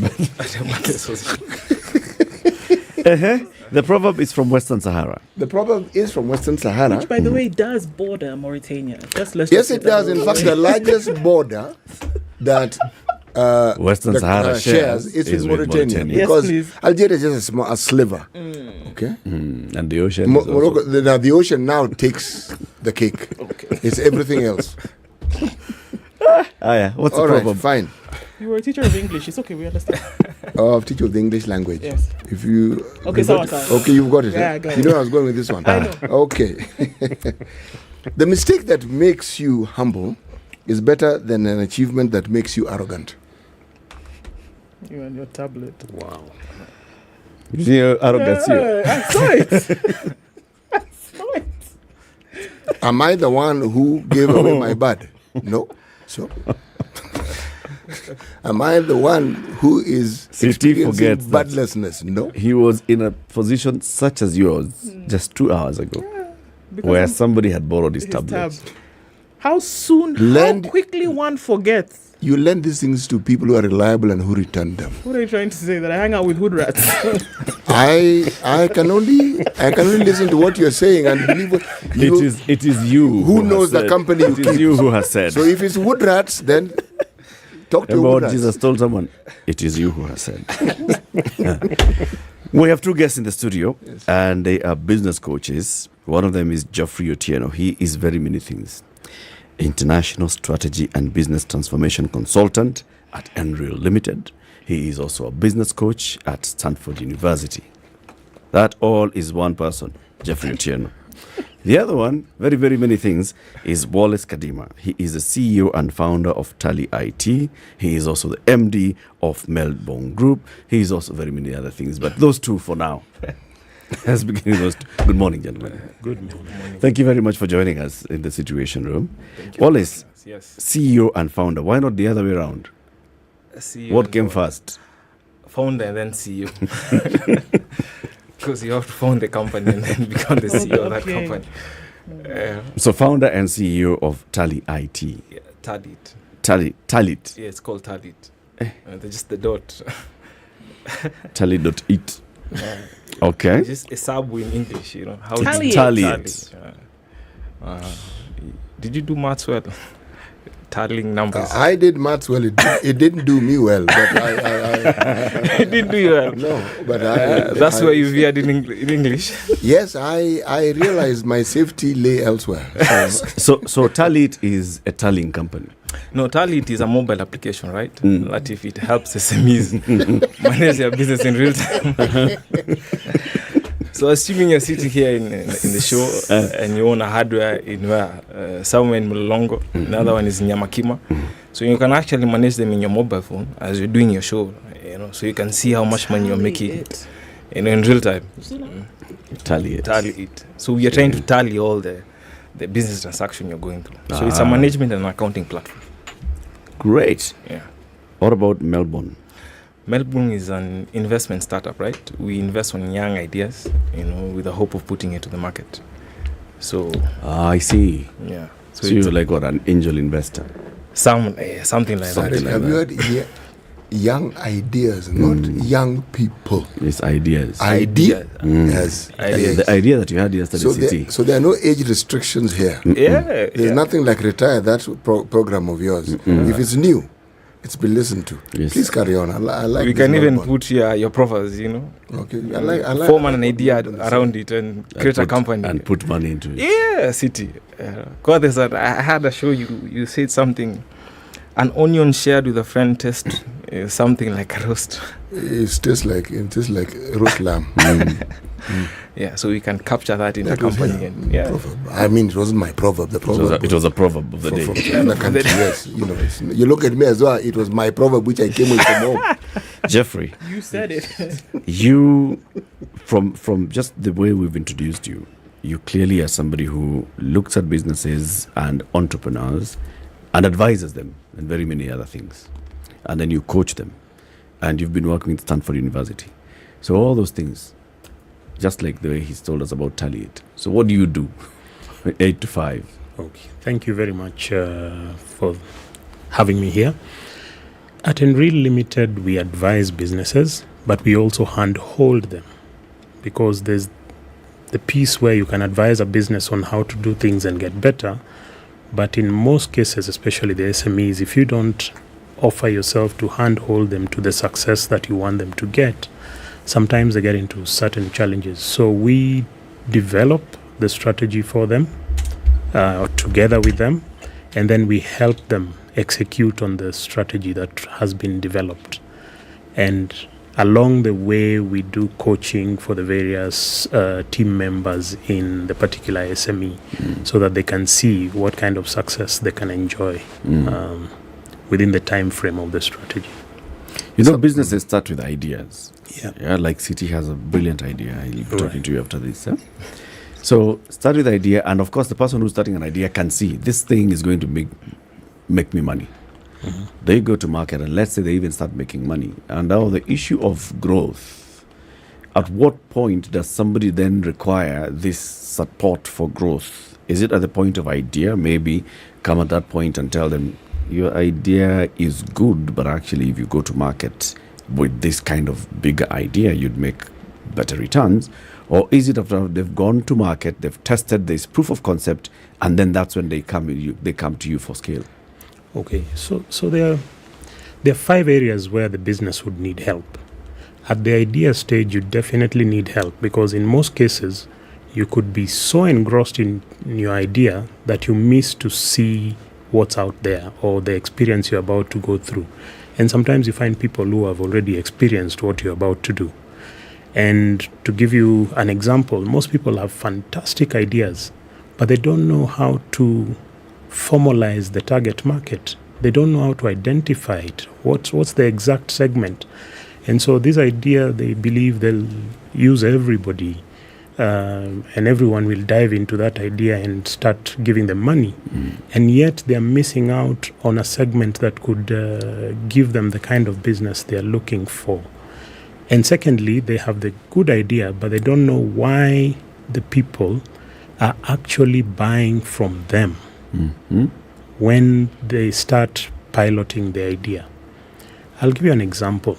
There's a study done by one of the professors in strategy, Clayton Christensen, who walked into a shop and wondered why men of a certain age, 25 to 45, were buying yogurt early in the morning in large quantities from a particular shop. And so the owner of the shop challenged him and said, I would like to double my yogurt sales. And I've tried everything. I've moved the yogurt machine from the back of the shop to right at the door, but the sales volume are still the same. What is it? And to cut the story short, the professor ended up doing a study and discovered that the people who were buying the yogurt were buying it because they were heading into heavy traffic 10 minutes after that shop. And so the thick yogurt was helping the drivers stay awake. Every time they took a gulp, it helped them stay awake. So the yogurt was not a health issue as the owner of the shop had thought. It was actually something to just keep the drivers awake. It was coffee.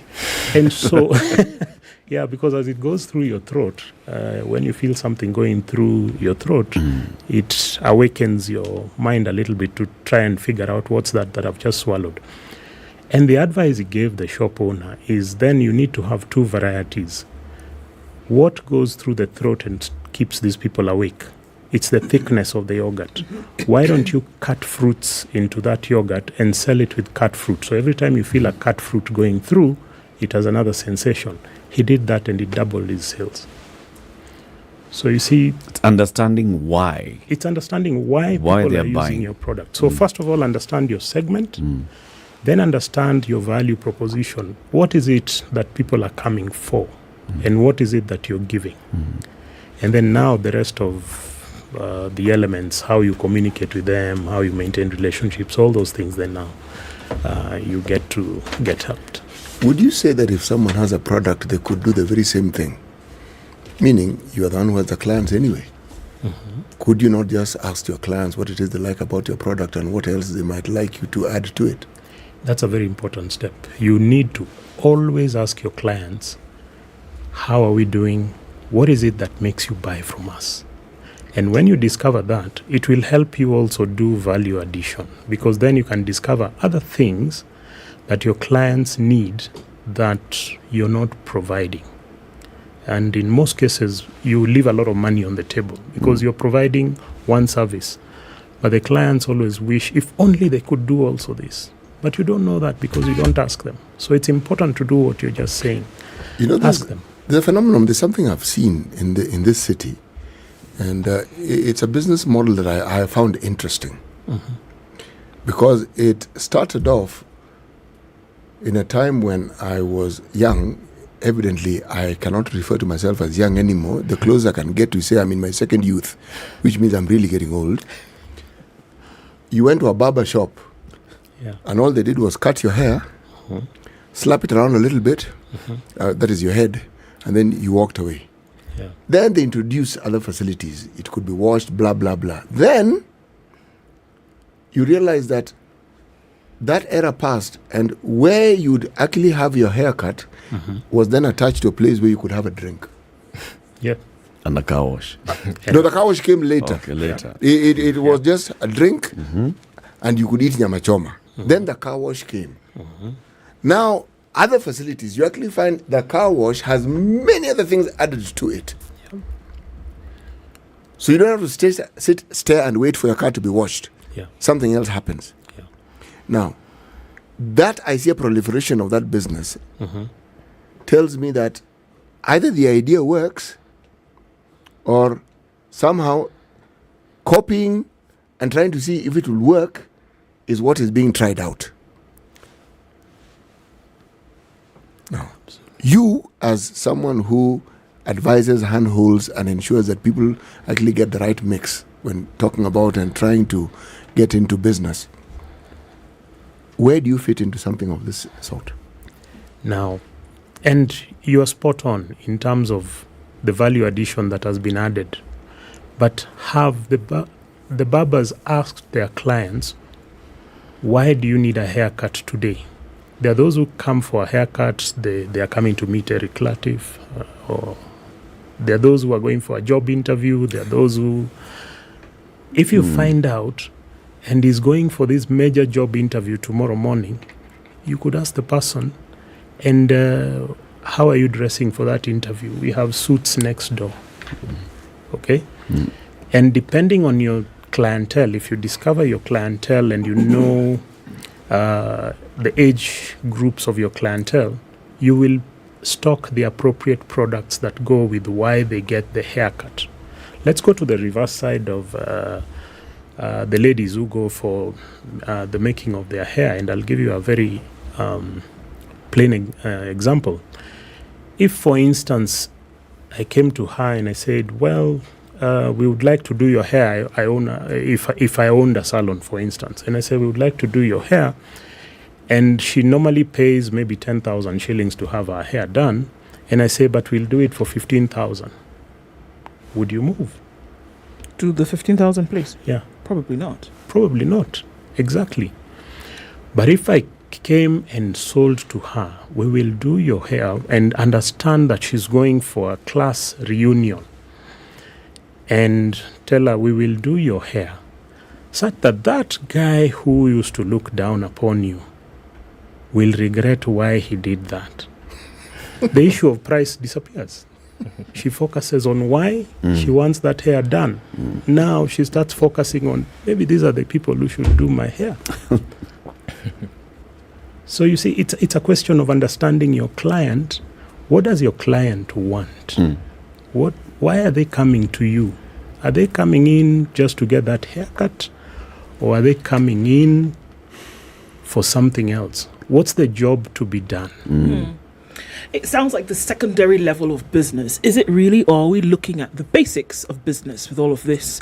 And that everybody who starts a business, usually for most people, it's, making the shilling spread. It's what has commonly been known as the side hustle. These principles that you speak of, is it what people think of in the very beginning when they're starting a business, and should they? From my experience, most people who start a business think of, they start a business because either they're in some financial difficulty and they think the business will solve that, or they're really bored at work and they're looking for something else to do, or their friends have started a business and so they feel they also must have something because so-and-so has a side hustle, I must have a side hustle. To contribute to conversations. Yeah, exactly. That, my business. I experienced the same thing too last Thursday. But very few, in my experience, think about where do I want this business to be 10 years from now? And it's only when you start thinking of those things that you go critically into the business and try and identify what are the success factors for this business going forward. And so that's why we come in and help business people think through what is it about the business, what makes the business tick, where is the future of the business. In some cases, somebody comes to us and we say, this particular product line will be dead in 2 years because of 1, 2, 3, 4. So if we were you, diversify and do X, Y, Z. Yeah, to save them the money. And is there any way of guaranteeing that the people you offer services to will follow your advice? No, it's not guaranteed. And like we say in strategy, execution is everything. I can advise you and tell you the line you're in, diversify from there and do something different. And you might decide, no, I want to copy-paste what my neighbor is doing because we're in the same business. And let's take the village, for example. If today you're in the village and you set up your mboga shop, Within a week, the next person has set up a burger shop because you've set up. And within a month, you have 6 people selling the same burgers against advice.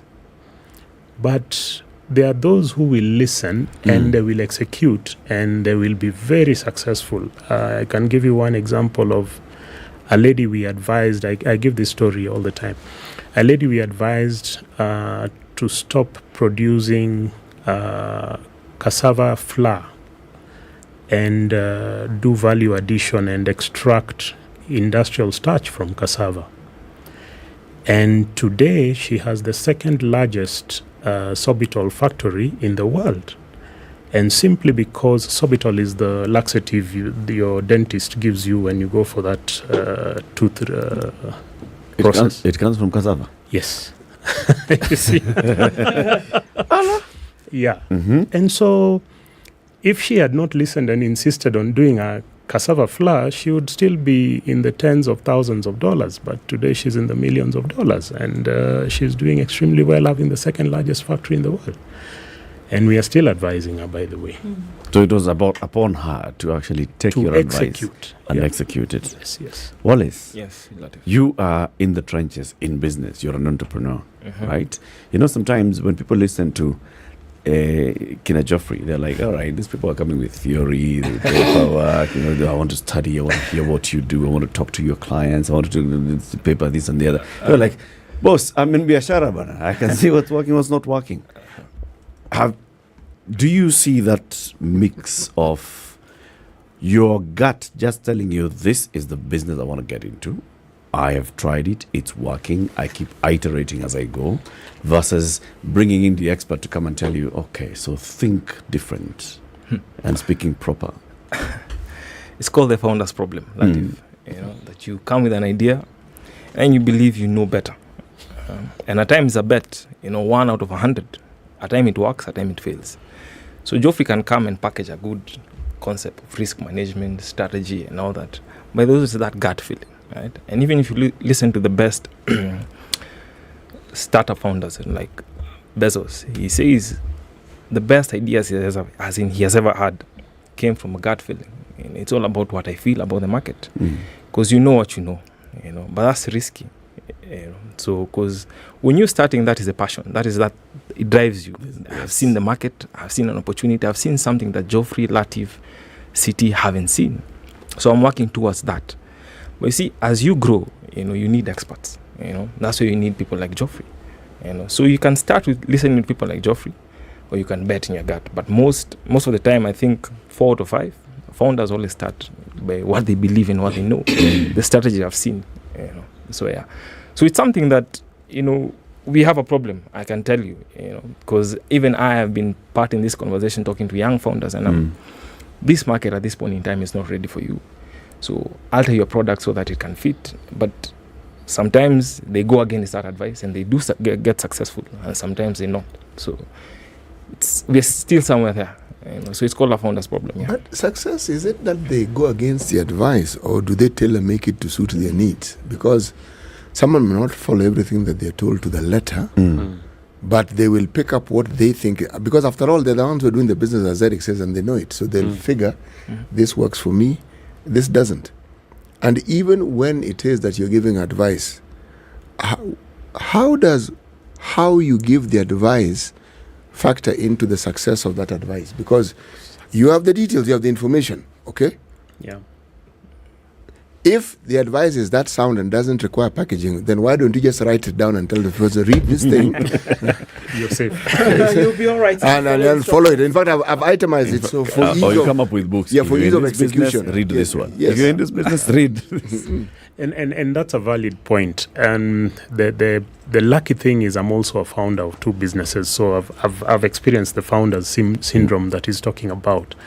And so when you're guiding these businesses, there comes a time when you're a coach, you're a consultant, and then you're a confidant.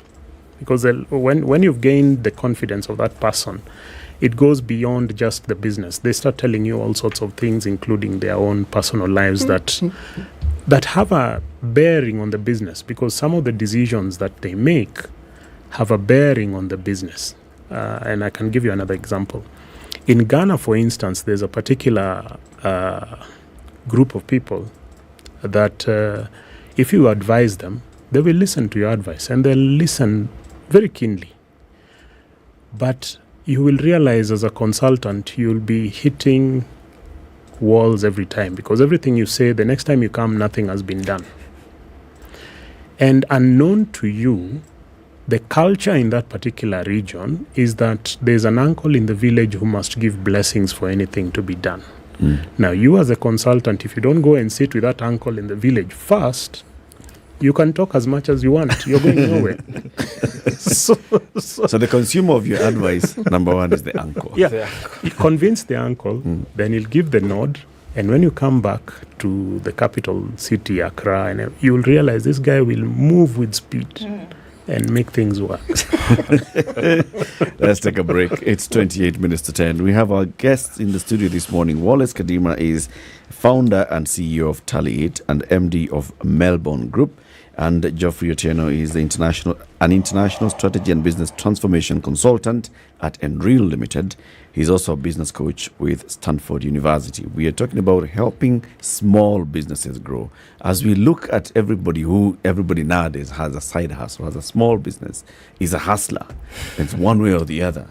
How do we actually transform these business ideas to make them grow? And that's why it's important for us to have these conversations. Gentlemen, let me also tell you about a big business that is doing small things for small people. Centum Real Estate is big business, right? But they are developing these houses called 265 Elma Apartments. They are in Kasarani. As you're heading towards Thika, you get to TRM Mall, you branch off, get into Mwiki Road. Just 3 kilometers off the Thika Superhighway along Mwiki Road is where these Elma Apartments are. They start from studios to 1 bedroom to 2 bedroom, and from as little as 2.5 million shillings.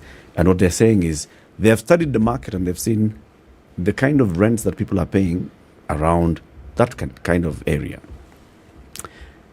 20,000 shillings to 60,000 shillings, they can come up with a product where somebody can actually go into a financial institution, and that kind of rent that they pay, they can use that money as an installment to purchase a home.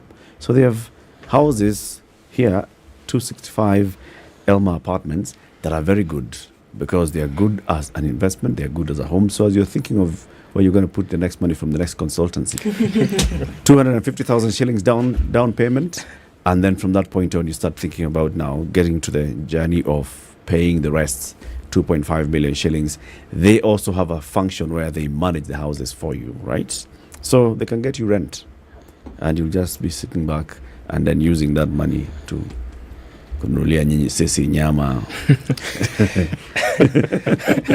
That's what you do with the money from such investments. Kununulia Jama nyama. Why have you gone to Nyama Street? 26 minutes to 10. Let's take a break.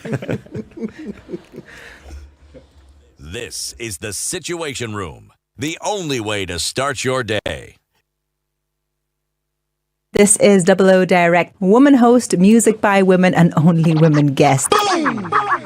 Everything is so larger than life. You kind of have to have a good understanding of who you are. You could easily lose yourself. We have a global approach in the programs that we put together, meaning that it's not just about refining my business, it's about refining the industry. It's about touching the youth and making sure that in totality, change actually happens. Catch Double O Direct every Saturday from 10 a.m. Only on 94.4 Spice FM, Nairobi. All right, we'll see highs of 24 in Nairobi today. The light rain continues in certain parts of the city. It's 17 and raining as well in Nakuru. We'll see highs of 22 and highs of 21 in a rainy Nyeri at 17. It's 18 and cloudy in Eldoret, highs of 24 and lows of 13. The rain is coming down at 28 in Mombasa. It'll go to highs of 31 and lows of 24, and we'll see highs of 30 in Malindi, where it's raining at 27. Mostly cloudy conditions at 23. We'll see highs of 28 and 27 will be the high in a cloudy Kakamega at 23. It's sunny now at 22 in Kampala, highs of 25 and lows of 18, and we'll see highs of 31 in a still rainy Dar es Salaam, coming down to lows of 25. It's sunny at 21 in Johannesburg, highs of 26, and we'll see highs of 33 in a mostly sunny Lagos at 26. The sun is out as well in Kinshasa at 25, going to highs of 33. Looking out into Beijing, it's 9 degrees going into early evening Thursday, highs of 10 and lows of 3, and it's 7 and mostly cloudy in Paris, going to highs of 13, and we'll see highs of 13 as well in a cloudy London at 8. It's 6 degrees and clear in New York coming into Thursday. We'll see highs of 12, back down to lows of 6.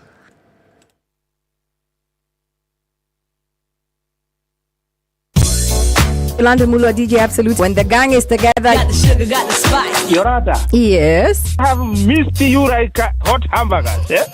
Like hot hamburgers. You know, bad boys give more money than you can count. Hey, bad boys give more money than you can count.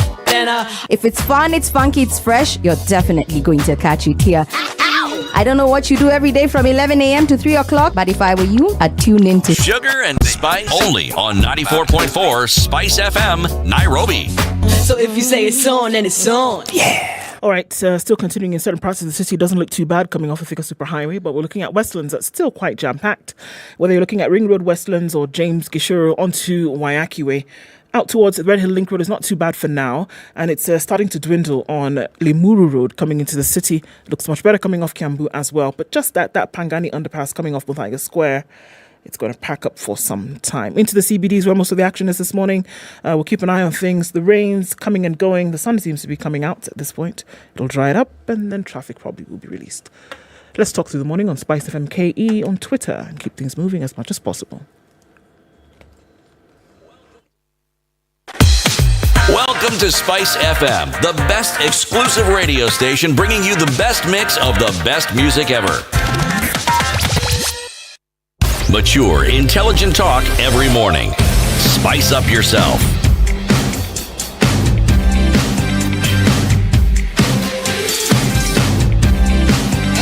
Mornings done right.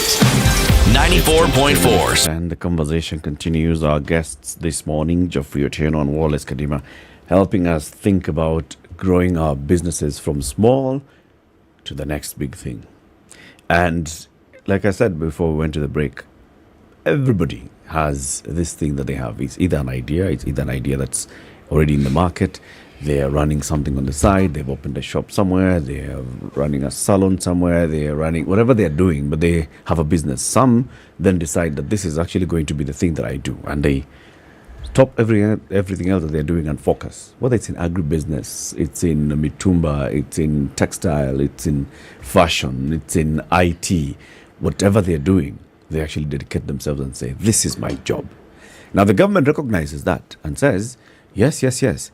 In fact, we are going to have a ministry dedicated to the small and micro enterprises in this country.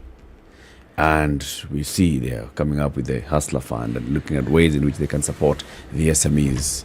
But is that enough? Is it a good direction to take for even the government and the policymakers to look at SMEs and say, we are supporting SMEs in whatever issues they need?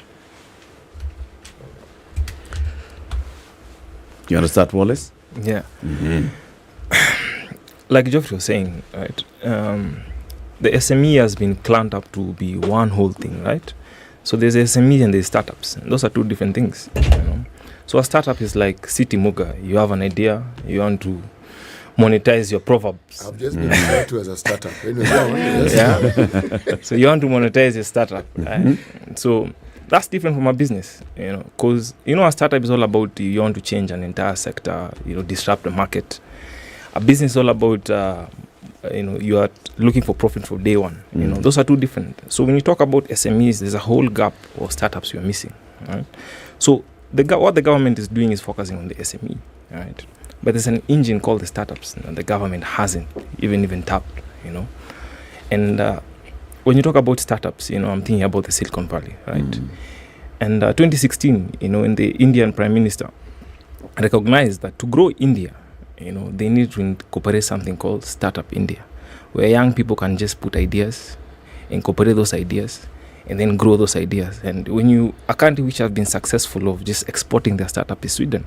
When you look at the companies just come from Sweden, from the IKEA, Spotify, this can be another foreign tool to earn your revenue. And we're talking about a country that's full of employment, and there's a whole, I think, 2 or 4 million youth, who have ideas. So how can we unpackage this? How can we package this, into entities and companies? So what the government is doing is nice, but there's still more in terms of startups. So what should it do on that, for that section, for that segment? Are we talking about a repository for ideas? You have an idea, there's this place that we usually meet. This is in South B, in Kenya Industrial Estate. What's a Kenya Industrial Estate? These are National Industrial Training Institutes, right? Yes. They have so we have a whole floor where people can come in and they think of their ideas and they write their ideas, and what is it that should be done then to tap into this? That's first. That is one, right? But there's also law. Latif, I am coming to KTN and I have an idea, and the only thing I have is my idea. I'm meeting our executive room. These are experts. People who've been in the corporate sector for 10 to 25 years. So we need laws where someone can go to a boardroom. Like even if I present my idea to Latif, if Latif won't take my idea in their boardroom, I won't find the same idea replicated in the market. So there's a whole laws of startup, that we need, right? Second thing is funding. When you think about funding, there's a whole gap of startups, because it depends. When you talk about startups, there's tech startup, there's agri startup, there's healthcare startup, and every startup, is structured differently. In terms of capital investment, how much you need, the money you need to create a health startup is not the same as putting a logistics startup. It's not the same as putting a business startup. Those are differently. So there's funding, there's laws, there's also educating themselves about what is a startup, and recognizing also there's a problem. So, so those are the few things I can think on top of my head what the government can do. Maybe I can chip in there, and I'll start with an example of a group I'm involved in called the SME Think Tank. This is a group of 115 SMEs, all diverse stages of growth. And the challenge we have currently, yes, we have the Hustler Fund, and we thank the government for that, for bringing it into fruition. And the startup that Wallace is talking about, it's actually now a bill, and we thank the current governor. He's the one who initiated the whole process of getting that startup bill to where it is today. But you realize we all lump all businesses, side hustles as startups. But we need to go beyond that and put a tiered system to these startups.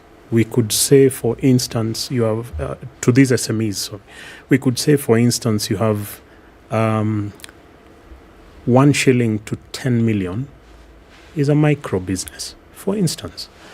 And then you have 10 million to 25 small business. Then you say 25 to 50 medium. And then thereafter they go into the large enterprise, or even up to 100 million as the regulations currently stipulate.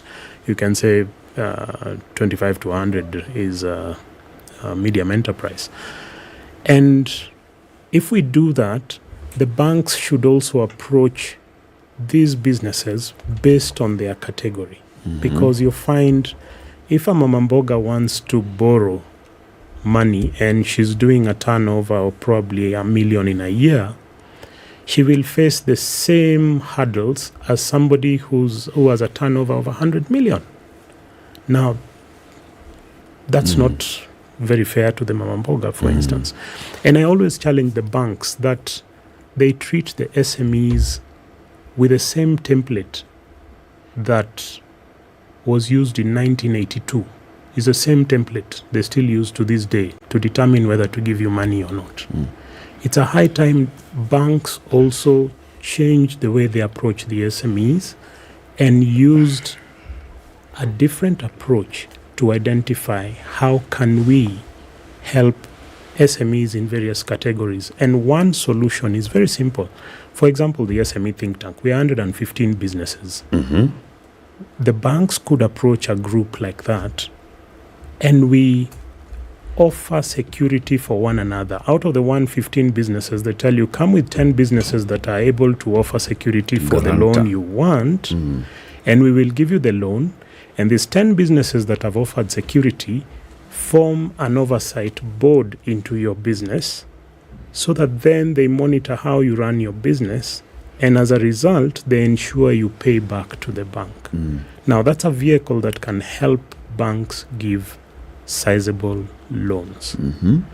I give an example of, there's one lady who's making some fantastic granola, but she lacks the funding to scale. And from where I sit, if she got money to the tune of about 20 million, she could be a household name in granola, the breakfast cereal. But if she goes to the bank where, as she is now, they will not give her money. But why would the bank change the way it does its business when, at the end of the day, they make money, they post huge profits? And so in terms of measuring success, a successful bank is a bank that makes money. So when their oily-faced CEOs and the others announce the profits at the end of the year, that is, you look and you say, yes, that well-fed looking gentleman is leading a successful bank. Why would they change? Because what you're asking is a radical shift where banks start thinking of partnering with people, understanding their needs and actually meeting those needs. That's it. That's exactly it. And I can see Wallace is dying to say something. So I am City. City, there's a company called Nokia. Do you remember it? The one who makes phones? Yeah, the one who Nokia. makes the phone that City uses. Yeah, this one, You know, one of the reasons why Nokia failed was, as in, it failed to realize the Android, it failed to understand the market was shifting, right? It did, and I remember, the Nokia right now is not the Nokia that was like 15 years ago. They were the global leader of mobile phones, right? Yes, Right now, there's Samsung and there's iPhone, right? What you're simply saying is, right now banks are making money, right? But nothing lasts forever, So you always have to innovate and grow. So today I'll be making 20 billion, 40 billion, right? And you see the other banks coming up, they aren't come to that pool. So if you don't innovate, you don't grow. That 10 billion becomes 8 and becomes 9. Before you know, Wallace, Kadima and my own bank have created an investment bank that comes funding someone like you, and I'm top of the tier. So it's all about innovation and growth. There's nothing that lasts forever, City. This one has lasted forever. No, secondly, they need to realize that things are shifting. Well, why should they realize? That's the question I'm asking. Exactly. What's the motivation? There's something that they are not seeing. And if you notice from the last few years, banks have been changing the way they approach customers. I remember when I first had my bank account, you had to be at a bank between 9 a.m. and 3 p.m. And if you got there at 3 or 1, the askari would slam the door in your face and smile because you're late. And remember, you had to take leave from your office to go to the bank because you don't know how long you're going to last. If it's end month, queues. I used to be at one bank, name withheld, but the queues were all the way to City Market. Yes, outside the bank, and outside the bank. You'd think that it was. And so you asked for leave to go to the bank because you didn't know how long you're going to last. It could be a 1 hour affair or a 4 hour affair. So you don't know. But things have changed today on my mobile phone. I don't remember when I last visited my bank branch. The only time I visit a bank branch is when maybe I'm getting a corporate checkbook and I need a new one, and so I go and pick it up. And even then now, some banks have changed that landscape. They deliver the checkbook to you. So they're changing. They are noticing something is changing. And so even with the way they are getting, because a bank will look for interest, float and transaction income. 3 things. They're looking for interest, float and transaction income. But they are realizing the interest is not growing unless they change the ball game. And they are realizing the float is not going to change unless they change the ball game. And then we have the fintechs that are also now behaving like banks. And so banks are slowly realizing if we don't change the way we operate, nobody is going to come to us. And there are circles. There are very many other sources and then of there funds. are circles now that are also very, very technology savvy, and they are almost behaving as if some of them are even better in terms of lending. They have a faster turnaround time. And so banks are realizing this, and they're coming and saying, how do we then, and that's why 3 years ago there was this whole thing around focusing on SME.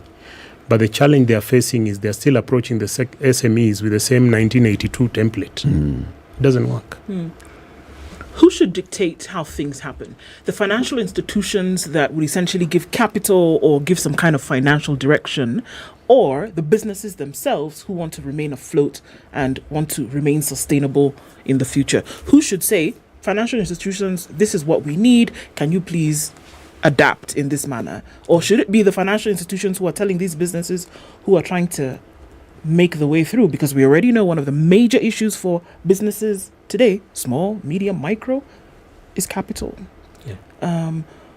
Who should dictate how things will go? The way I look at it is that there should be a co-creation process. What does that mean? The banks need to sit at a round table with various types of SMEs and look at how can they create a win-win scenario. And I'm glad 2 banks have listened and they've called us to the table and said, look, come, let's create that win-win scenario. And we are seeing changes in the SME world because they are slowly beginning to listen and say, if we did this for you, how would it work for you? And in to some extent, they're involving other partners who include insurance companies to ensure some of those transactions so that the bank does not lose, the SME does not lose, and everybody in the ecosystem ends up surviving and making money. And that's the best way going forward. It should be a co-creation process. You know, if you talk of change, for me, the visible example of change would be numbers. What percentage of banks would you say have shown signs of changing?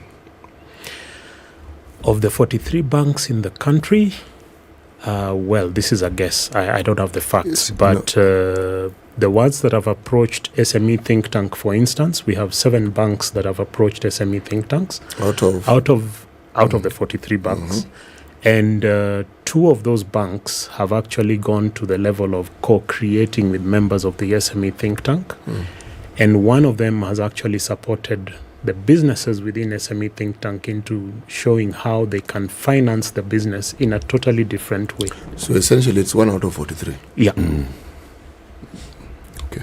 You know, it's going back into what Wallace you were saying, at that idea stage, moving idea into becoming a business, into becoming a viable business, then into becoming a big business, the ecosystem that's needed. And I think when you've said it, it just hit me. Yeah, we need to have a system that supports the idea generation, that even encourages people to think of solutions. You identify a problem, think of a solution, and you can even leave it at that. Think of a solution.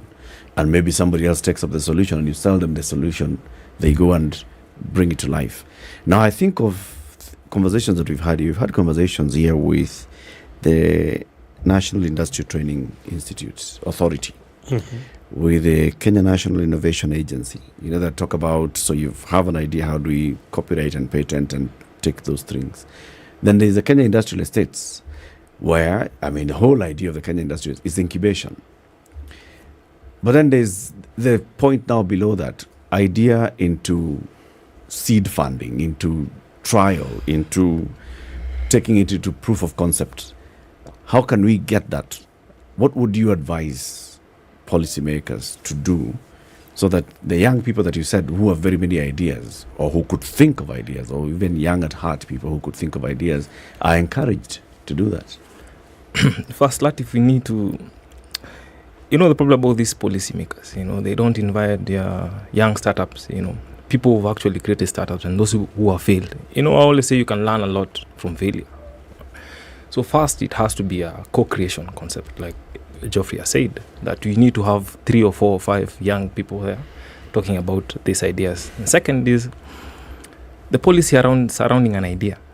An idea is just an idea. I am dreaming about creating a new way in how certain age group should wear certain clothes, right?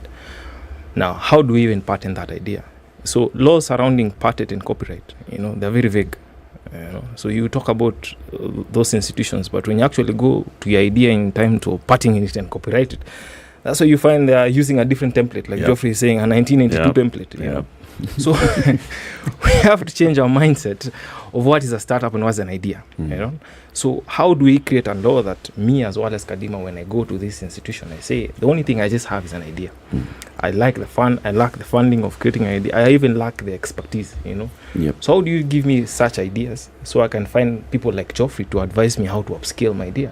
Because that is what is missing right now. So most people have ideas, but they don't even know how to copyright and patent these ideas. And the question is, how do you even package these ideas to be viable?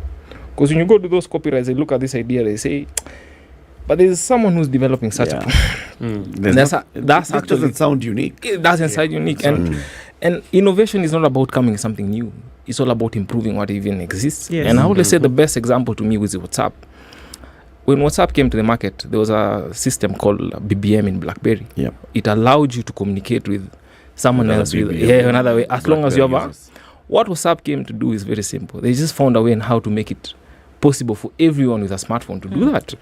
So they only did improve what was already existing. So we should stop this idea that innovation is only dependent on coming with new ideas. At times you are in the market to improve, you know, what is not working well. You know, so how do we come with laws and patents and copyrights so that we can protect these young people when they go to negotiate? At least there is somewhere I can stand on my own idea. Because that is the problem right now. Most people are scared of coming to share with you the idea. Because you have resources and I don't have. So there's a high probability you'll develop my idea way more faster than I can. Exactly. And if you want to allow these young people to be able to come with these ideas freely, we have to create a system in such a way that they're actually free, you know, to come and talk to City and tell City, I have this idea, City, you know, and I may not have money, you know. So if City says no, I'll still go to Ndu, you know, and I won't be fearful that City will develop my idea. And there's another angle to it. Yes, you will go to City, or right now, most of the people who have ideas they look for financing, for instance, and you'll try and get somebody to finance you. We need to create a co-creation process that enables that SME to prosper. For instance, SMEs looking for finances, and you find there's an SME with a fantastic idea. City has the Proverbs thing, fantastic idea. But how does he get it known to the rest of the world that they can tune in? He needs advertising, he doesn't have money. Why can't we co-create with a radio station like yourselves and a bank? Three-way discussion. So the bank finances, you do the advertising for the business, and then because the bank is the one receiving the revenue from the SME, there's a revenue share formula that is hived off, that you end up getting your advertising cash from the SME, and the bank gets its money, and everybody is happy. So it's a three-way system. You know, City? Yes. It's like 4 or 5 people now in the last 60 days who've told you about the proverb thing.